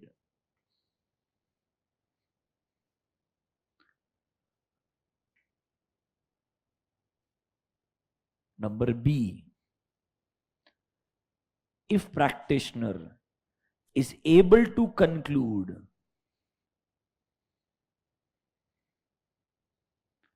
that the concerned matter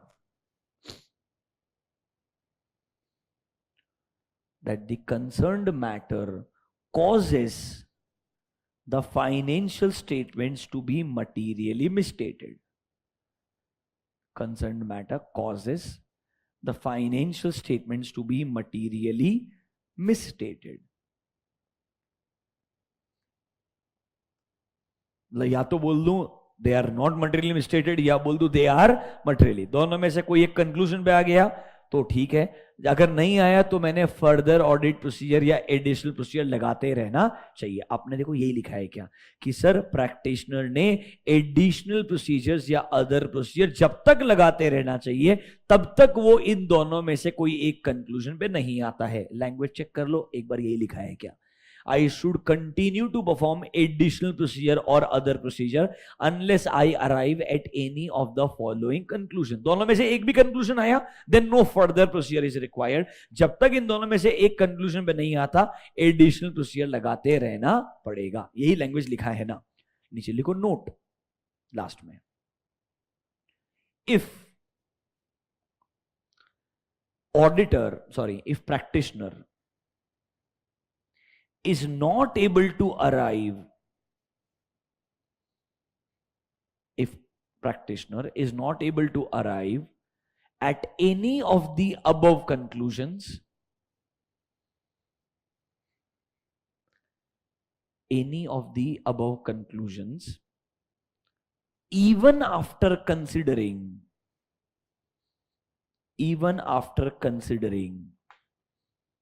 additional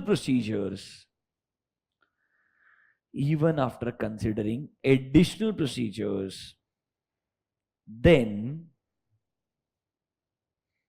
practitioner may conclude that a limitation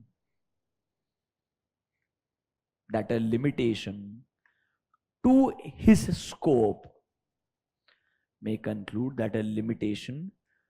his scope may exist, due to which he may not be able to form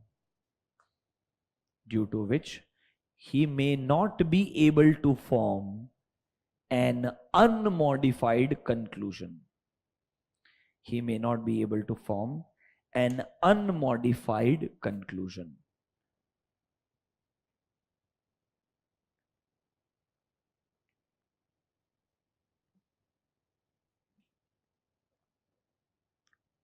That's it. देख लीजिए बाकी events था, subsequent event WR। ओह last एक चीज और बाकी है 10.14। ये सेंटेंस आपको ऑलरेडी लिखवाया है, कंक्लूजन है। देखो सब कुछ करने के बाद आपको एविडेंसेस मिल गए, अब एविडेंसेस को इवैल्यूएट तो करना पड़ेगा कि सफिशिएंट एंड अप्रोप्रिएट है कि नहीं लगता है तो क्या करना पड़ेगा, एडिशनल प्रोसीजर लगाना पड़ेगा till the time you arrive at a conclusion. वही लिखा है, उसका ही एक्सटेंशन है। देखिए 10.14, the practitioner shall evaluate whether sufficient and appropriate audit evidences has been obtained. If not, should I perform other procedures? Yes, जहां necessary लगता है। In some circumstances, practitioner may not have obtained the evidence that the practitioner has expected कि उसको inquiry और analytical के through मिल जाएगा, और लगता है सर वो अभी भी सफिशिएंट एंड अप्रोप्रिएट किसी और तरीके से ऑब्टेन नहीं कर पाता है, तो शायद वो कंक्लूजन ड्रॉ नहीं कर पाएगा। तो उसने क्या करना चाहिए, अपने वर्क को एक्सटेंड करना चाहिए और एडिशनल प्रोसीजर्स को लगाने का ट्राई करना चाहिए। इसके बाद में या तो वो कंक्लूजन पे आएगा या तब भी कंक्लूजन पे नहीं आएगा। इसके बाद भी कंक्लूजन पे नहीं आया तो मानेगा ना ही is unable to obtain sufficient. तुमने बेस्ट इंक्वायरी किया, एनालिसिस किया, तुमको एविडेंस मिलना ही चाहिए, नहीं मिला तो अदर प्रोसीजर लगा, फिर भी नहीं मिलता है तो मतलब मैनेजमेंट इंफॉर्मेशन देना ही नहीं चाहता है ना। इसका मतलब क्या है, you are not able to obtain sufficient and appropriate audit evidence because management is restricting the scope or there are circumstances which are not allowing you to obtain sufficient and appropriate audit evidence. In both cases you can't give a clean opinion, you can't give a clean conclusion, that means you have to give a modified conclusion. मतलब basically ये point आपको लिखवा के दिया है कि evidences obtain करने के बाद evaluate करना ताकि आप conclusion draw कर पाए। This was the last point which I made you write in the procedures to be performed. आपका पॉइंट नंबर 4 में प्रोसीजर्स की जो लिस्ट बनाई थी आपको, मटेरियलिटी, रिटर्न रिप्रेजेंटेशन, सब सब्सिक्वेंट इवेंट, आप एक पॉइंट रहेगा आपको कि आपने एविडेंसेस जो ऑब्टेन किए उन्हें क्या कीजिएगा, इवैल्यूएट कीजिएगा, एंड ऑब्वियसली उसके लिए आपको if required further and additional procedure भी लगाने चाहिए to arrive at a conclusion. यही चीज रिपीट करके बोल रहा है।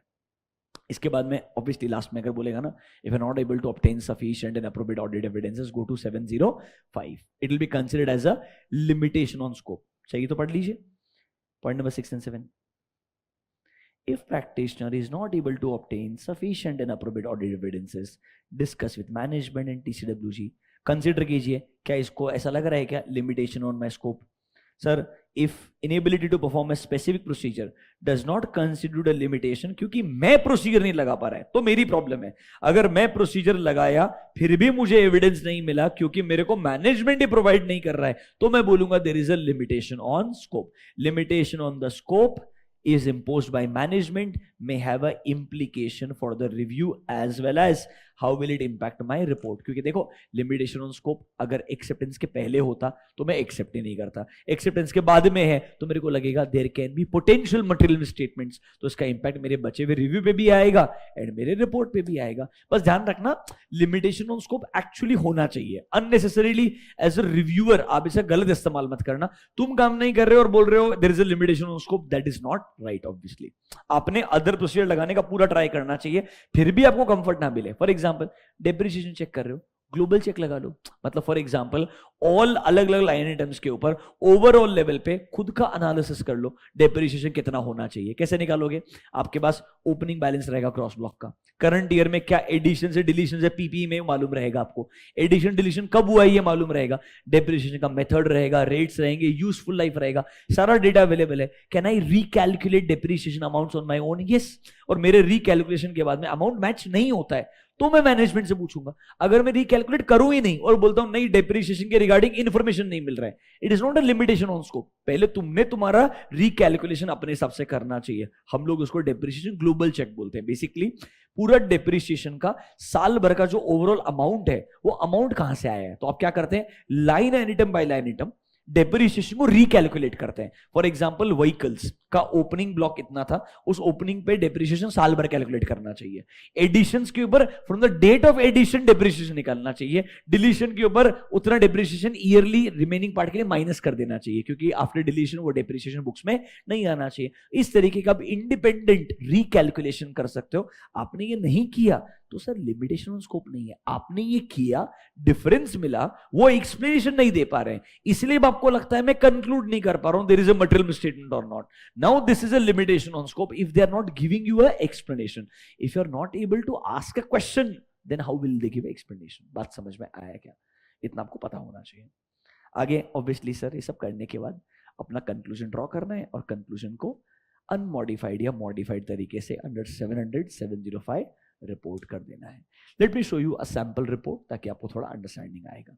एग्जाम पॉइंट ऑफ व्यू से ऑनेस्टली रिपोर्टिंग वाला पार्ट बहुत इंपॉर्टेंट है। नोटबुक में चाहिए तो एक लास्ट हेडिंग लिख दीजिएगा, just right the last heading from exam point of view under SRE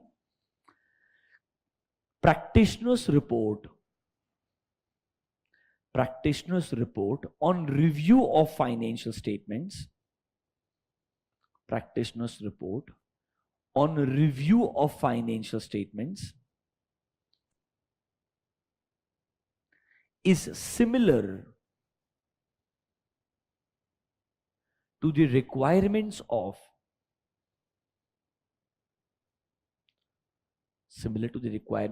SA 700, 705, 706 and 710. लिखा नहीं है, कंपेरेटिव्स भी एज इट इज रिलेवेंट होता है.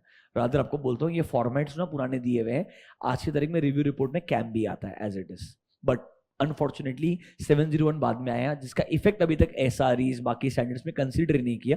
इनका फॉर्मेट ये अभी तक ओल्ड फॉर्मेट चल रहा है बिकॉज ये स्टैंडर्ड्स का रेलेवेंस थोड़ा कम होता है comparatively. So they were not really revised as per the revised audit report format. बस अलग क्या है वो ध्यान रखने का. Let me show you a sample report. We are discussing SRA. Just one second.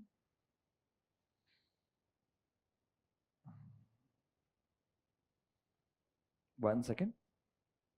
1 minute. 2400.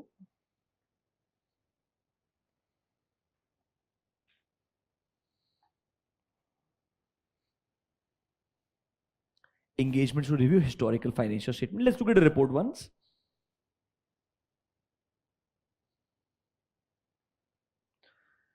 Illustration number 1, the first one at least. Look at this. You are reviewing a complete set of financial statements. Financial statements are prepared as from a general purpose point of view. The terms of review engagements clearly describe the management's responsibility. देखो आपका format. Independent practitioners review report. Report on financial statements. We have reviewed the financial statements entirely. Management's responsibility. They are responsible to prepare the financial statements as per applicable FRF. बराबर है कि नहीं है? Next, practitioner's responsibility. Our responsibility is to express a conclusion. यहाँ पर opinion की जगह क्या आ रहा है? ये पूरा old audit report का format as it is. This is a format of old audit report. The financial statements. We conducted our review in accordance with SRE 2400, जिनका नाम क्या है? Engagement to review historical financial statements.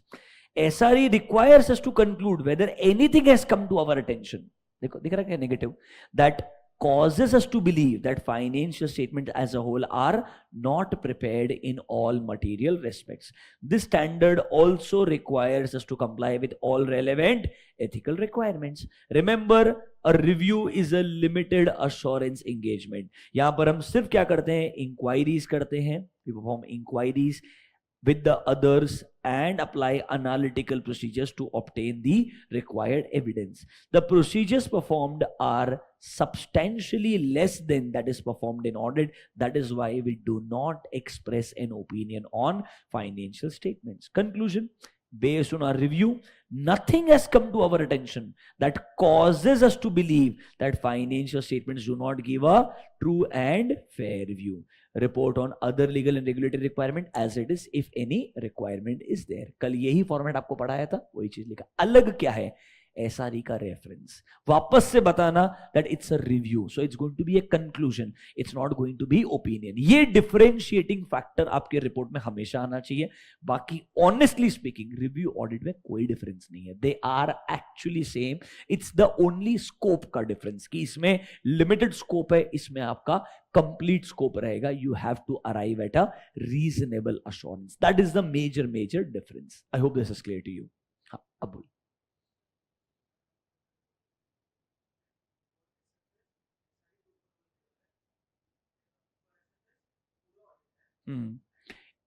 For example, yes, it is possible that even in case of Infosys you'll find this. Normally it's a review engagement, but if management insists, हम चाहते हैं review में आपका scope limited रहता है. We believe our engagement and our business is very risky. We would want you to perform an audit of quarterly results. Can they be also audited? Yes. SEBI requirement is unaudited. SEBI requirement is review. But additionally अगर आप चाहें उनका audit करवाना तो आप वो engagement भी agree कर सकते हैं. You can clearly have this. This is possible in case of a lot of IT companies also because they believe हमारे पास controls बढ़िया हैं. आप अगर detail में checking करने के लिए जाएंगे तो भी कोई दिक्कत वाला बात नहीं आएगा. बस आपका scope थोड़ा सा बढ़ जाएगा comparatively, which is not going to be a challenge. If it is agreed by them, it can become audit engagement. Not a problem at all. वहां पर word unaudited की जगह unaudited की जगह word आ जाएगा audited. But still it will be a review because the requirement of SEBI is review. Remember that. But तब क्या होगा मेरे लिए normal audit opinion जैसा opinion आएगा. But मैं mention करूंगा कि normal मेरा let's say SFS के लिए अभी भी मैं क्या कर रहा हूं 2410 लगा रहा हूं. But overall consolidation level पे I can do a audit. It might be the acceptable form or it can be other way around. It can be anything, whatever we agree with this. Rather दोनों के लिए भी audit कर सकता हूं मैं, ऐसा भी कोई प्रॉब्लम नहीं है. सी सेबी का रिक्वायरमेंट रिव्यू है कंफर्म. मैं अगर ऑडिट करवाना चाहूं तो क्यों नहीं करवा सकता? What is the problem? मेरे को बेसिकली उसको क्या पैसा ज्यादा देने का ना और बोलने का काम डिटेल में कर. इसके अलावा कुछ भी नहीं है. बहुत सारे कंपनीज में होता है निफ्टी 50 के. अभी good. Technically SRE. What was SRE? Standards on Review Engagement. दो ही सिचुएशन थे 2410 and 2400. Done. अभी गुड.